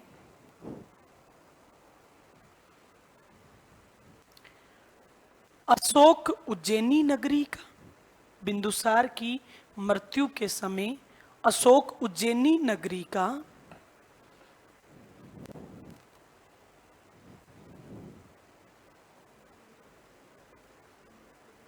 वह सुसीम, बिंदुसार की मृत्यु के समय अशोक उज्जैनी नगरी का वह सुसीम तक्षशिला का गवर्नर था, राज्यपाल था। अब बोलो मैम उस समय भी गवर्नर शब्दावली, गवर्नर नहीं, उस समय शब्द राज्यपाल है, राष्ट्रपाल, राज्यपाल, कुमारपाल ऐसे शब्द थे। अशोक उज्जैनी नगरी का वह सुसीम तक्षशिला का गवर्नर था। अब बार बार ये शब्द आएंगे, कोई उज्जैनी का कोई तक्षशिला का, तो एक बात यहां लिखवा देना चाहती हूं, नोट डाल के लिखिए, एक लाइन नोट डाल के लिखो, चंद्रगुप्त मौर्य व अशोक के समय, नोट डाल के लिखो, चंद्रगुप्त मौर्य व बिंदुसार के समय, चंद्रगुप्त मौर्य व बिंदुसार के समय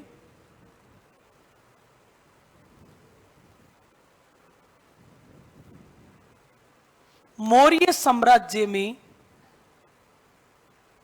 चंद्रगुप्त मौर्य व बिंदुसार के समय मौर्य साम्राज्य में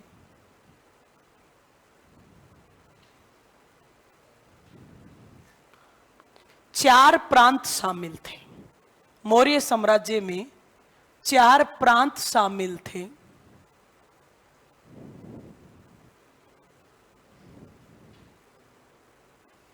जिसमें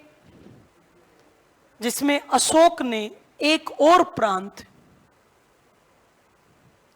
जिसमें अशोक ने एक और प्रांत जोड़ा, जिसमें अशोक ने एक और प्रांत जोड़ा। इस प्रकार अशोक ने एक और प्रांत जोड़ा। इस प्रकार मौर्य काल में कुल प्रांतों की संख्या 5 हो गई। इस प्रकार मौर्य काल में कुल प्रांतों की संख्या 5 हो गई। इस प्रकार मौर्य काल में कुल प्रांतों की संख्या 5 हो गई। क्या मतलब है इस बात का? भाई ये दोनों जब राजा थे तो मौर्यों के पास 4 प्रांत थे, एक प्रांत अशोक ने जीत लिया तो टोटल प्रांत हो गए 5। ब्रैकेट में लाइन लिखो, इस समय प्रांत को चक्र कहते थे। मौर्य काल में प्रांत शब्द नहीं है, तो मैं आज की भाषा में समझा रही हूं आपको। लिखो, इस समय प्रांत को क्या कहते थे? वेरी गुड, इस समय प्रांत को चक्र कहते थे। इस समय प्रांत को चक्र कहते थे। इस बार का सेट का पेपर देखा 2013 के बाद में, अभी लगी थी सेट इसी साल, उसमें क्वेश्चन था ये। और जब 2013 में सेट लगी थी तब भी क्वेश्चन था। 8 साल बाद में, इसी बार 13 में या 14 में लगी, उसके बाद में 8-2 साल बाद में पहली बार राजस्थान में फिर से सेट की एग्जाम लगी। दोनों में एक जैसा क्वेश्चन आया। देखो बोर्ड पे, ध्यान से सुनो। ये मौर्य प्रशासन में बताई जाएगी, पर ये बार बार शब्द आ रहे इसलिए यही बता रही हूं। प्रांत मैंने कितने बताए साहब? भाई 4 तो इनके समय थे, फिर एक और जोड़ दिया, तो मित्रों प्रांतों की संख्या कितनी हो गई साहब? टोटल 5 हो गई। एक और जोड़ दिया और वो जोड़ा है अशोक ने। देखो, पहला जो प्रांत है मित्रों, उसका नाम है, मौर्यों का पहला प्रांत था जिसका नाम था उत्तरापथ। और उत्तरापथ की राजधानी हुआ करती थी, देख लो बोर्ड पे, उत्तरापथ की राजधानी क्या थी जी? तक्षशिला। दूसरा प्रांत था जिसका नाम था दक्षिणापथ, और दक्षिणापथ की राजधानी हुआ करती थी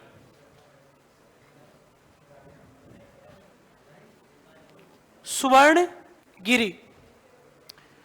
तीसरा जो प्रांत था उसका नाम था मित्रों प्राच्य प्रदेश।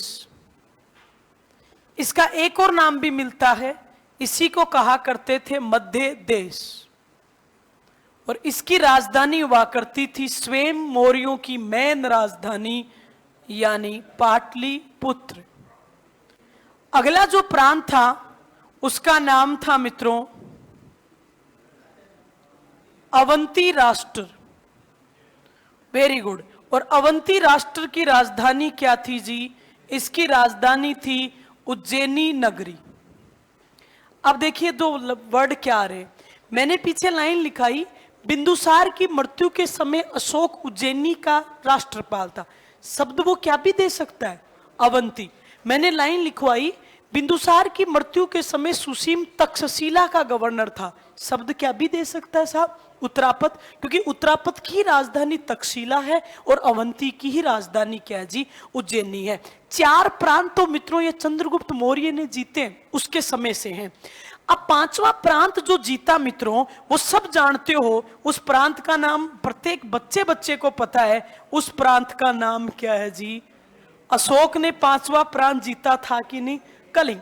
अब देखो कलिंग चूंकि नया जीता हुआ प्रांत था इसलिए अशोक रिस्क नहीं लेना चाहता था, तो प्रशासनिक सुविधा के लिए उसने कलिंग को कितने भागों में डिवाइड कर दिया?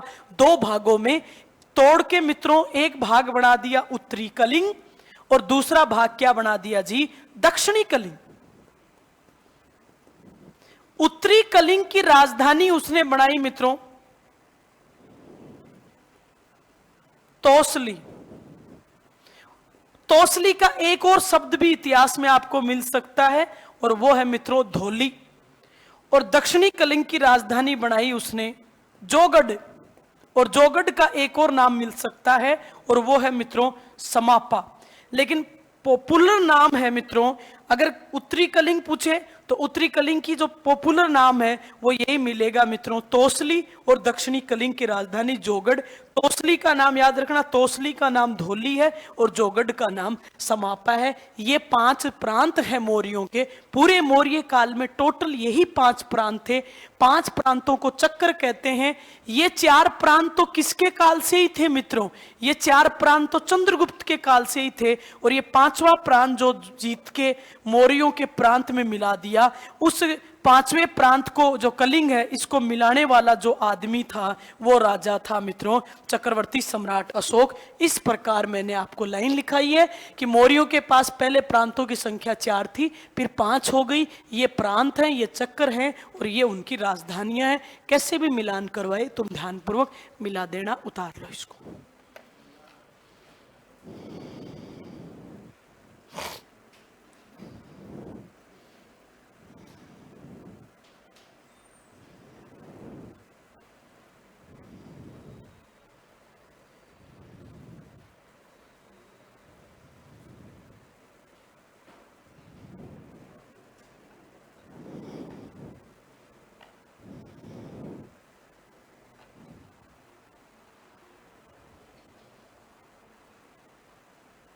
उत्तरापथ तक्षशिला, दक्षिणापथ स्वर्णगिरी, प्राच्य देश पाटलिपुत्र, अवंती राष्ट्र उज्जैनी।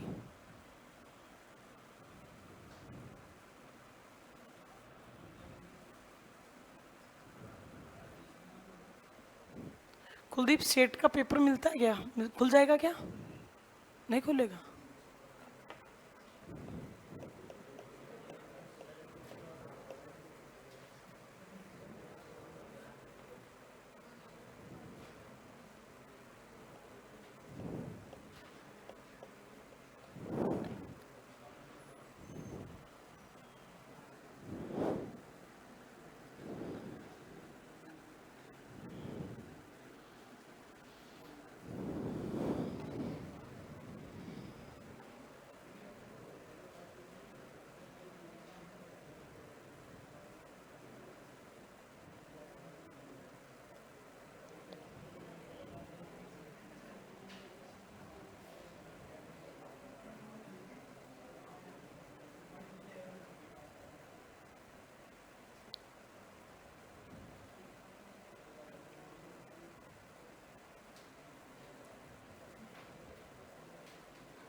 चलिए अगली हेडिंग लिखो।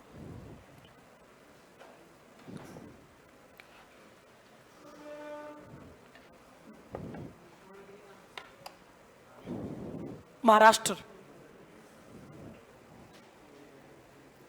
अपने जालौर के किले को भी बोलते थे।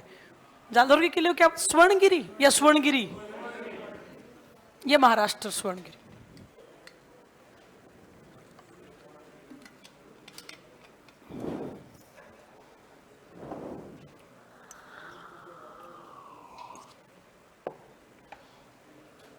जी हेडिंग लिखिए, चक्रवर्ती सम्राट अशोक।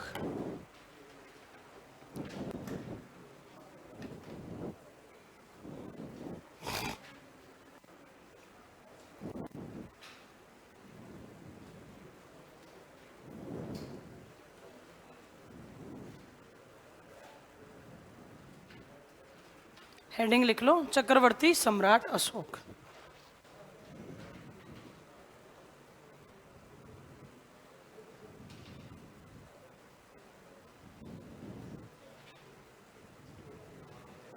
जी कब राजा बने?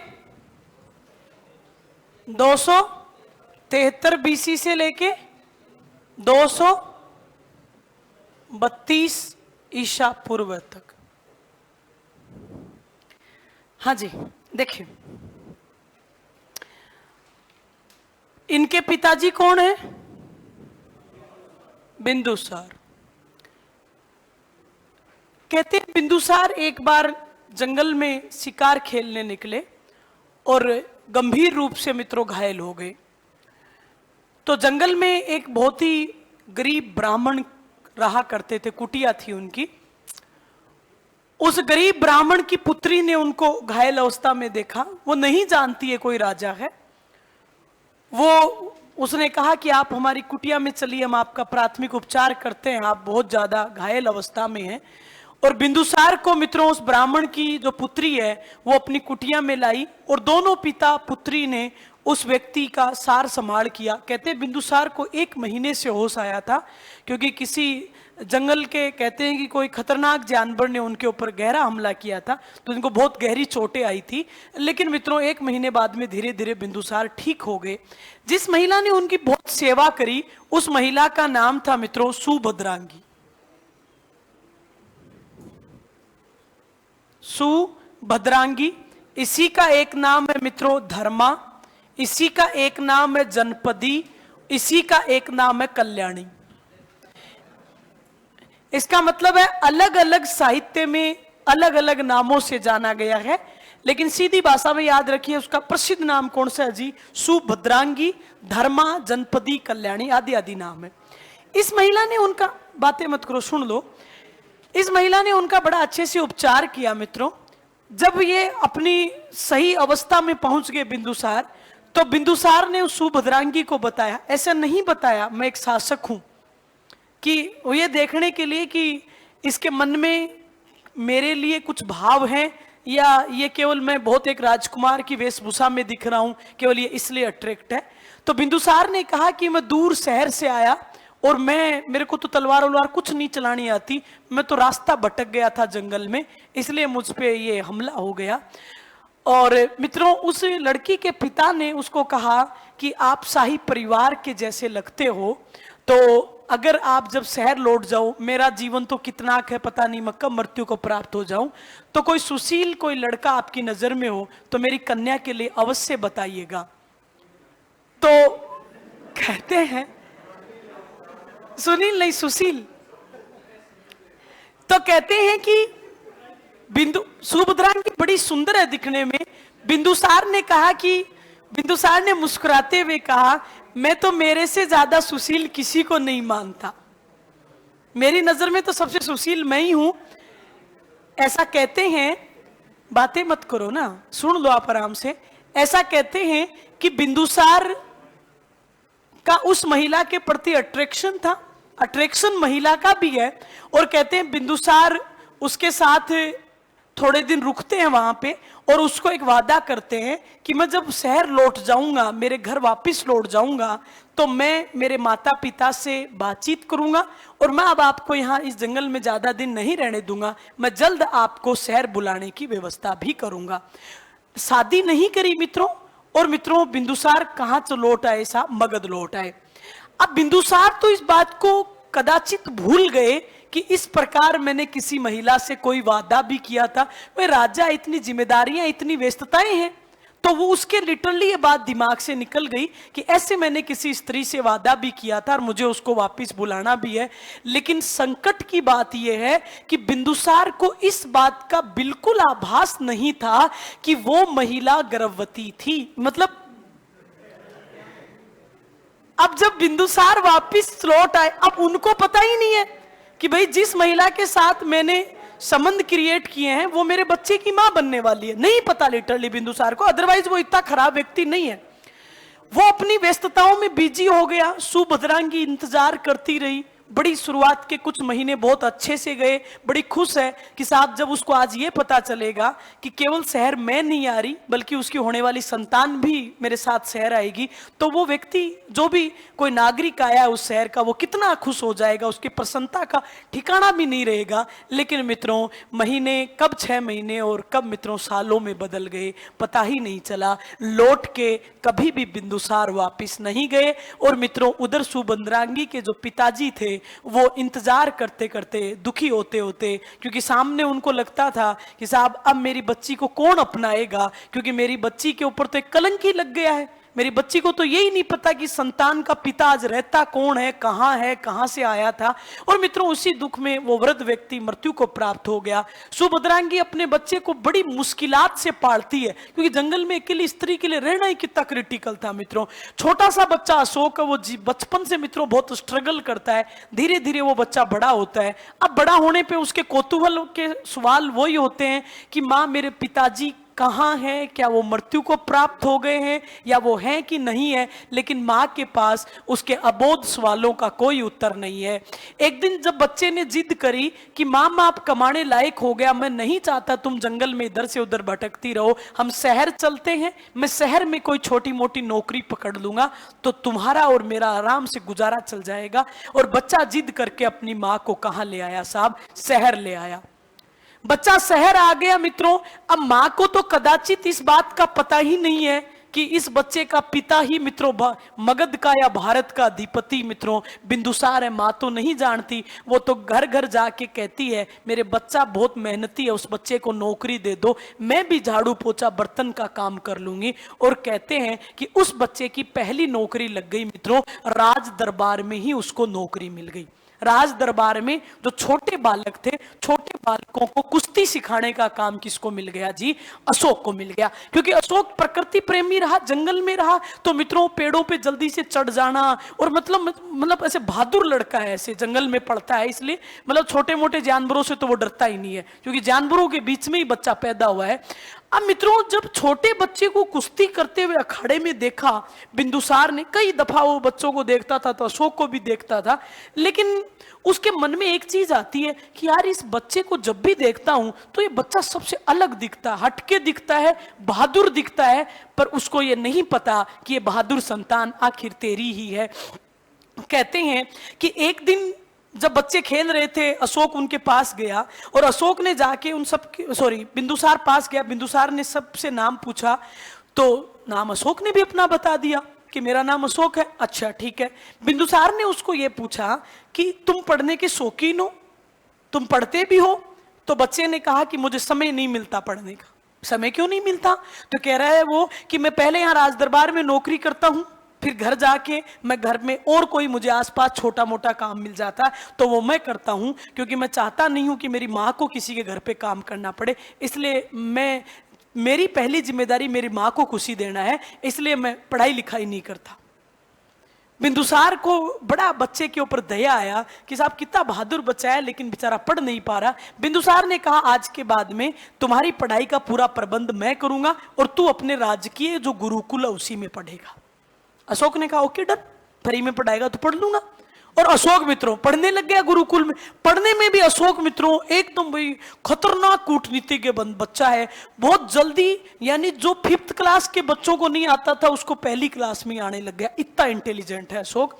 अब मतलब हर काम में एडवांस होने के कारण बिंदुसार का धीरे धीरे बच्चे के प्रति लगाव बढ़ रहा है, पर अभी दोनों को आपस में नहीं पता कि हम एक दूसरे के पिता पुत्र हैं। एक दिन बिंदुसार ने उसे कौतूहलवश पूछा कि तू छोटा सा बच्चा है लेकिन तू इतनी टेंशन रखता है तेरे घर परिवार की, क्या तुम्हारे पिता कोई कार्य नहीं करते या इस दुनिया में नहीं है? अब अशोक ने गुस्से में कहा, वो जहां भी होगा मुझे उसके बारे में जानना ही नहीं है, मैं उससे नफरत करता हूं, मेरे सामने आ जाए तो मार दूं उसको।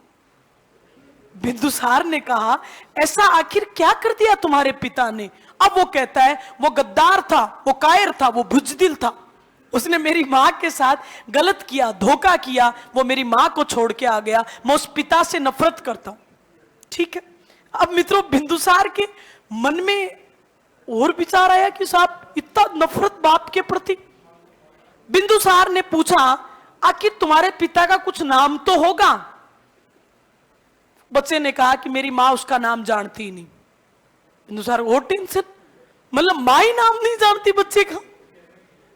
अब बिंदुसार के मन में जिज्ञासा हो गई मित्रों कि आखिर भाई ऐसा महान बच्चा और उसकी मां तक को यह नहीं पता कि उस बच्चे का पिता कौन है, तो मुझे देखना चाहिए कि आखिर ये बच्चा है किसकी संतान। एक दिन कहते हैं जब अशोक राजदरबार से जब उसके ड्यूटी पूरी हो गई तो अपने घर के लिए निकला, पास में ही राजदरबार के पास ही उन्होंने छोटा सा अपना एक कमरा ले रखा जिसमें माँ बेटे रहते, तो बिंदुसार उसका पीछा करता है और बिंदुसार उसके पीछे पीछे उसके घर जाता है ये देखने के लिए कि आखिर ये कौन से घर से आता है, इसकी मां मिल जाए तो मैं इससे बातचीत करूं कि इस बच्चे के मन में उसके पिता के लिए इतनी नफरत आखिर है क्यों। अब मित्रों जैसे ही वो जाता है, अब उसकी नजर तो उस महिला पे नहीं पड़ती, लेकिन महिला की नजर किस पे पड़ गई साहब? बिंदुसार पे पड़ गई, और वो अचानक से पहचान गई कि ये तो यही वही कुराफाती है साहब। मित्रों उसने अपना घूंघट निकाल लिया और कहते हैं बिंदुसार को उसने अपना चेहरा नहीं दिखाया। बिंदुसार उसके पास गए, जाके उसको कहते हैं, देवी आपका बच्चा बहुत बहादुर है। आपका बच्चा क्या है जी? बहुत बहादुर है, लेकिन आपका बच्चा अपने पिता से इतनी नफरत करता है, इसकी वजह क्या है? मित्रों अब आज की औरतों तो गाड़ियां निकाले, लेकिन मित्रों सुभद्रांगी ने उनको कहा कि मुझे इस बात का कुछ भी अंदाजा नहीं कि अपने पिता से क्यों नफरत करता है। बिंदुसार ने उसको पूछा, तो देवी आप अपने पति का नाम जानती हैं? आप मुझे बताइए कौन है जिसने आपके साथ गलत किया है, मैं उसको सरेआम दंडित करूंगा। आप मुझे नाम बताइए, कैसा कोई व्यक्ति पुरुष किसी स्त्री के साथ ऐसा कर सकता है? सुभद्रांगी ने मुस्कुराते हुए उसको कहा कि अगर उसको दंडित करना इतना आसान होता तो अभी तक का मैं उसको दंडित कर चुकी होती। उसको लगा साहब बेटा जितना दार्शनिक मां तो उससे भी खतरनाक दार्शनिक। बिंदुसार ने उसको कहा आप चिंता मत करिए, वो जो भी व्यक्ति रहा ईश्वर उसको कभी माफ नहीं करेगा और मैं इस बच्चे की पूरी परवरिश करने की कोशिश करूंगा। और कहते हैं कि वो राज दरबार में वापिस लौट के आ गया। अगले दिन उसकी मां ने मना कर दिया, आज के बाद में तू राज दरबार में नौकरी पे नहीं जाएगा, क्यों नफरत तो वो भी करती है उस आदमी से। अब मित्रों अगले दिन अशोक भी नहीं आए काम पे, मां ने बताया नहीं क्यों नहीं जाएगा, बस कह दिया ना तू राज दरबार में नहीं जाएगा। अब मित्रों जब 2, 5, 10 दिन हो गए बच्चा आया नहीं, बिंदुसार को लगा यार वो बच्चा नौकरी पे क्यों नहीं आ रहा। बिंदुसार ने सबसे पूछा तो कैसा वो तो उस दिन से बाद में आया ही नहीं। बिंदुसार फिर उनके घर गए और जाके उनको पूछा आखिर आप अपने बच्चे को नौकरी पे क्यों नहीं भेजते हो, उसकी वजह क्या है। लेकिन मित्रों फिर उस स्त्री ने नहीं बताया उसकी वजह क्या है। जब बिंदुसार ने बार बार उससे विनती करी, देवी आखिर ऐसा क्या पाप कर दिया, मेरा आपके घर आना गलत रहा तो मैं दोबारा से नहीं आऊंगा, मुझे भी शोभा नहीं देता, मैं एक शासक हूं। अब मित्रों सुभद्रांगी कहती है क्या जिस आदमी ने मेरे साथ गलत किया आप प्रॉमिस करते हैं उसको दंडित करवाएंगे। बिंदुसार ने कहा यस, भरे दरबार में दंडित करवाऊंगा, अगर आप ना करवा सके तो। बिंदुसार ने कहा मेरे से बड़ा कोई राजा नहीं है, आप नाम बता दो दुनिया किसी भी कोने में होगा मैं उसको पकड़वा लूंगा। वो फिर कहती, अगर आप उसको दंडित ना करवा सके तो? उसने कहा, मैं करवाऊंगा, आप मेरे पे विश्वास करिए। आप बदल गए तो? मैं नहीं बदलूंगा, आप विश्वास करिए। अगर मैं ये कह दूं आज कि आप ही वो गुनहगार हैं तो? अब साहब बिंदुसार ने तलवार निकाली। क्या कह रही हो आप? मैं आपको देवी कह के बातचीत कर रहा हूं, मुझे इस बच्चे पे आकर्षण है, मैं ये सोचता हूं कि ये बच्चा बहादुर है, और आप तो अपनी मर्यादाओं को भूल गई। आप सीधा मेरे पे लांछन लगा रही हो, आपको पता नहीं आप किससे बात कर रही हो। मैं मगध का अधिपति बिंदुसार हूं। उस स्त्री ने भी मित्रों कड़ाके में उत्तर दिया, हालांकि उसने घूंघट नहीं उतारा। इतनी साल बीत गई तो बिंदुसार लिटरली उसकी आवाज नहीं पहचान रहा है मित्रों। उस स्त्री ने भी उसको यही जवाब दिया कि काश ये बात मुझे पहले पता होती कि तू ही बिंदुसार है और तू ही मगध का अधिपति है, तो आज मेरे बच्चे और मुझे इतनी ठोकरें ना झेलनी पड़ती। तू ही है वो गुनहगार। अब मित्रों बिंदुसार का गुस्सा बढ़ता ही जा रहा है। बिंदुसार ने कहा, अगला आपने एक भी शब्द बोला तो मैं ये भूल जाऊंगा कि आप एक स्त्री हो। सुभद्रांगी ने भी कहा, तुम्हारी सबसे बड़ी भूल ही यही है, तू पहले भी कुछ सालों, आज से 15 साल पहले भी तू यही भूल गया था कि मैं एक स्त्री हूं। अब मित्रों बिंदुसार को अचानक से जब उसने कहा आज से 15 साल पहले भी तू यही भूल गया था कि मैं एक स्त्री हूं, अब बिंदुसार को अपनी स्मृतियां याद आती हैं। अब बिंदुसार कहता है उसको, क्या क्या आप वही जंगल की कन्या सुभद्रांगी तो नहीं हो? अब मित्रों सुभद्रांगी ने कहा, मैं तो तेरे लिए उस टाइम ही मर गई थी, पर ये जो है ये अशोक तेरा ही है। अब मित्रों पिता के दुख का ठिकाना नहीं है। पिता के पास पश्चाताप के अलावा कुछ नहीं है। वो बहुत पैर गिर रहा है, हाथ जोड़ रहा है। वो बहुत जबरदस्ती से विनती करके सुभद्रांगी को राज दरबार में लाता है, दोबारा से उसके साथ विवाह करता है, उसको सभी उसके अधिकार देता है। लेकिन कहते हैं ना कि रहीमन धागा प्रेम का मत तोड़ो छिटकाए, टूटे से फिर ना मिले, मिले तो गांठ पड़ जाए। ये तो देखिए पत्नी है, जब वापिस उसने मनाया तो 15 साल का भी दुख भूल गई। लेकिन कहते हैं पुत्र अशोक ने अपने जीवन में जब तक बिंदुसार की मृत्यु हुई कभी भी बिंदुसार को रिस्पेक्ट की नजर से नहीं देखा, कभी पिता और पुत्र के संबंध नॉर्मल नहीं रहे। बिंदुसार बहुत प्रेम करता है अशोक से, लेकिन अशोक ने कहा कि तू मेरी वो 15 साल वापस नहीं लौटा सकता, इसलिए मैं भी तुझसे कभी प्रेम नहीं कर सकता। और पूरा जीवन है वो कहते बिंदुसार अपने पुत्र के प्रेम पाने के विलाप में ही निकाल गया। यानी मरते दम तक भी कभी भी अशोक ने बिंदुसार से मित्रों प्रेम नहीं किया। तो कहीं ना कहीं ये बिंदुसार की भूल थी। लेकिन कुछ भी रहा हो मित्रों, इतिहास को एक महान सम्राट इसी बिंदुसार ने दिया, और वो कौन है जी? वो है अशोक। लिखिए आप लोग, लाइन लिखो। अशोक लिखो। अशोक बिंदुसार व 7 मिनट बच रही हैं अभी तो। अशोक बिंदुसार व ब्राह्मण कन्या, अशोक बिंदुसार व ब्राह्मण कन्या सुभद्रांगी, ब्राह्मण कन्या सुभद्रांगी धर्मा जनपदी। अशोक बिंदुसार व ब्राह्मण कन्या सुभद्रांगी धर्मा जनपदी व कल्याणी, ब्रैकेट में कर लो, अंग की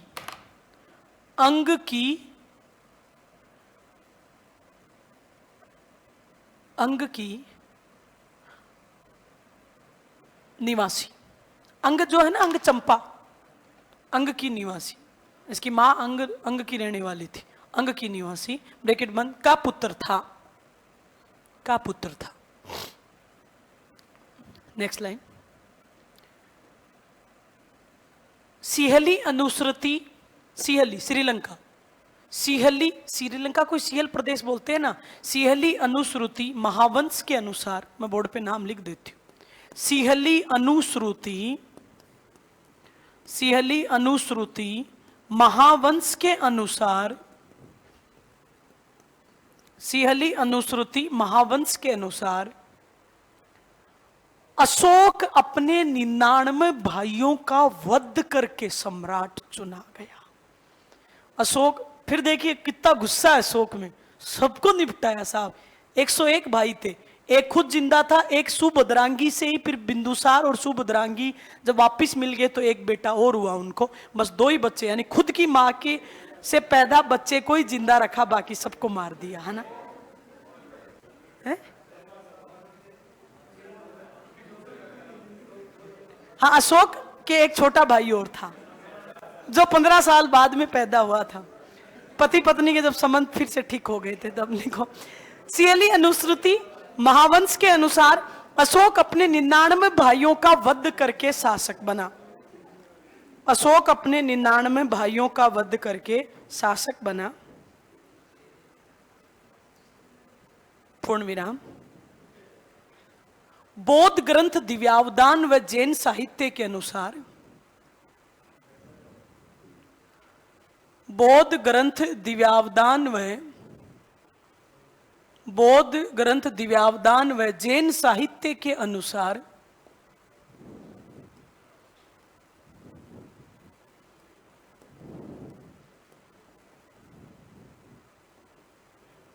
अशोक का अपने भ्राता सुसीम के साथ, अशोक का अपने भ्राता सुसीम के साथ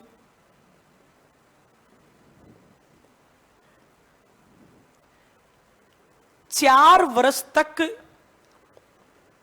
अशोक का अपने भ्राता सुसीम के साथ 4 वर्ष तक उत्तराधिकार संघर्ष चला। सबको मार दिया, एक बच रहा था सुसीम, वो बहुत योग्य है, अशोक से भी योग्य है। बौद्ध ग्रंथ दिव्यावदान व जैन साहित्य के अनुसार अशोक का अपने भ्राता सुसीम के साथ 4 वर्ष तक उत्तराधिकार संघर्ष चला। अंततः अशोक विजयी हुआ। मार दिया उसने लास्ट में सुसीम को। अंततः अशोक विजयी हुआ। अंततः अशोक विजयी हुआ तथा 269 ईसा पूर्व में, तथा 269 ईसा पूर्व में अपना विधिवत राज्याभिषेक संपन्न करवाकर, अपना विधिवत राज्याभिषेक संपन्न करवाकर, अपना विधिवत राज्याभिषेक संपन्न करवाकर शासन शुरू किया। अपना विधिवत राज्याभिषेक करवाकर शासन शुरू किया। अब देखो 2 भिन्न भिन्न बातें हैं। अगर पूछे अशोक राजा कब बना तो 273 बीसी में, लेकिन अशोक का राज्याभिषेक कब हुआ तो विधिवत तौर पे अशोक राजगद्दी पे कब बैठेगा 269 में। 4 साल तक लगातार लड़ाई चली है, जिसमें अपने 99 भाइयों को मारा, जिसमें एक कौन भी है साहब, सुसीम भी है। चलिए कल देखते हैं हम अशोक को।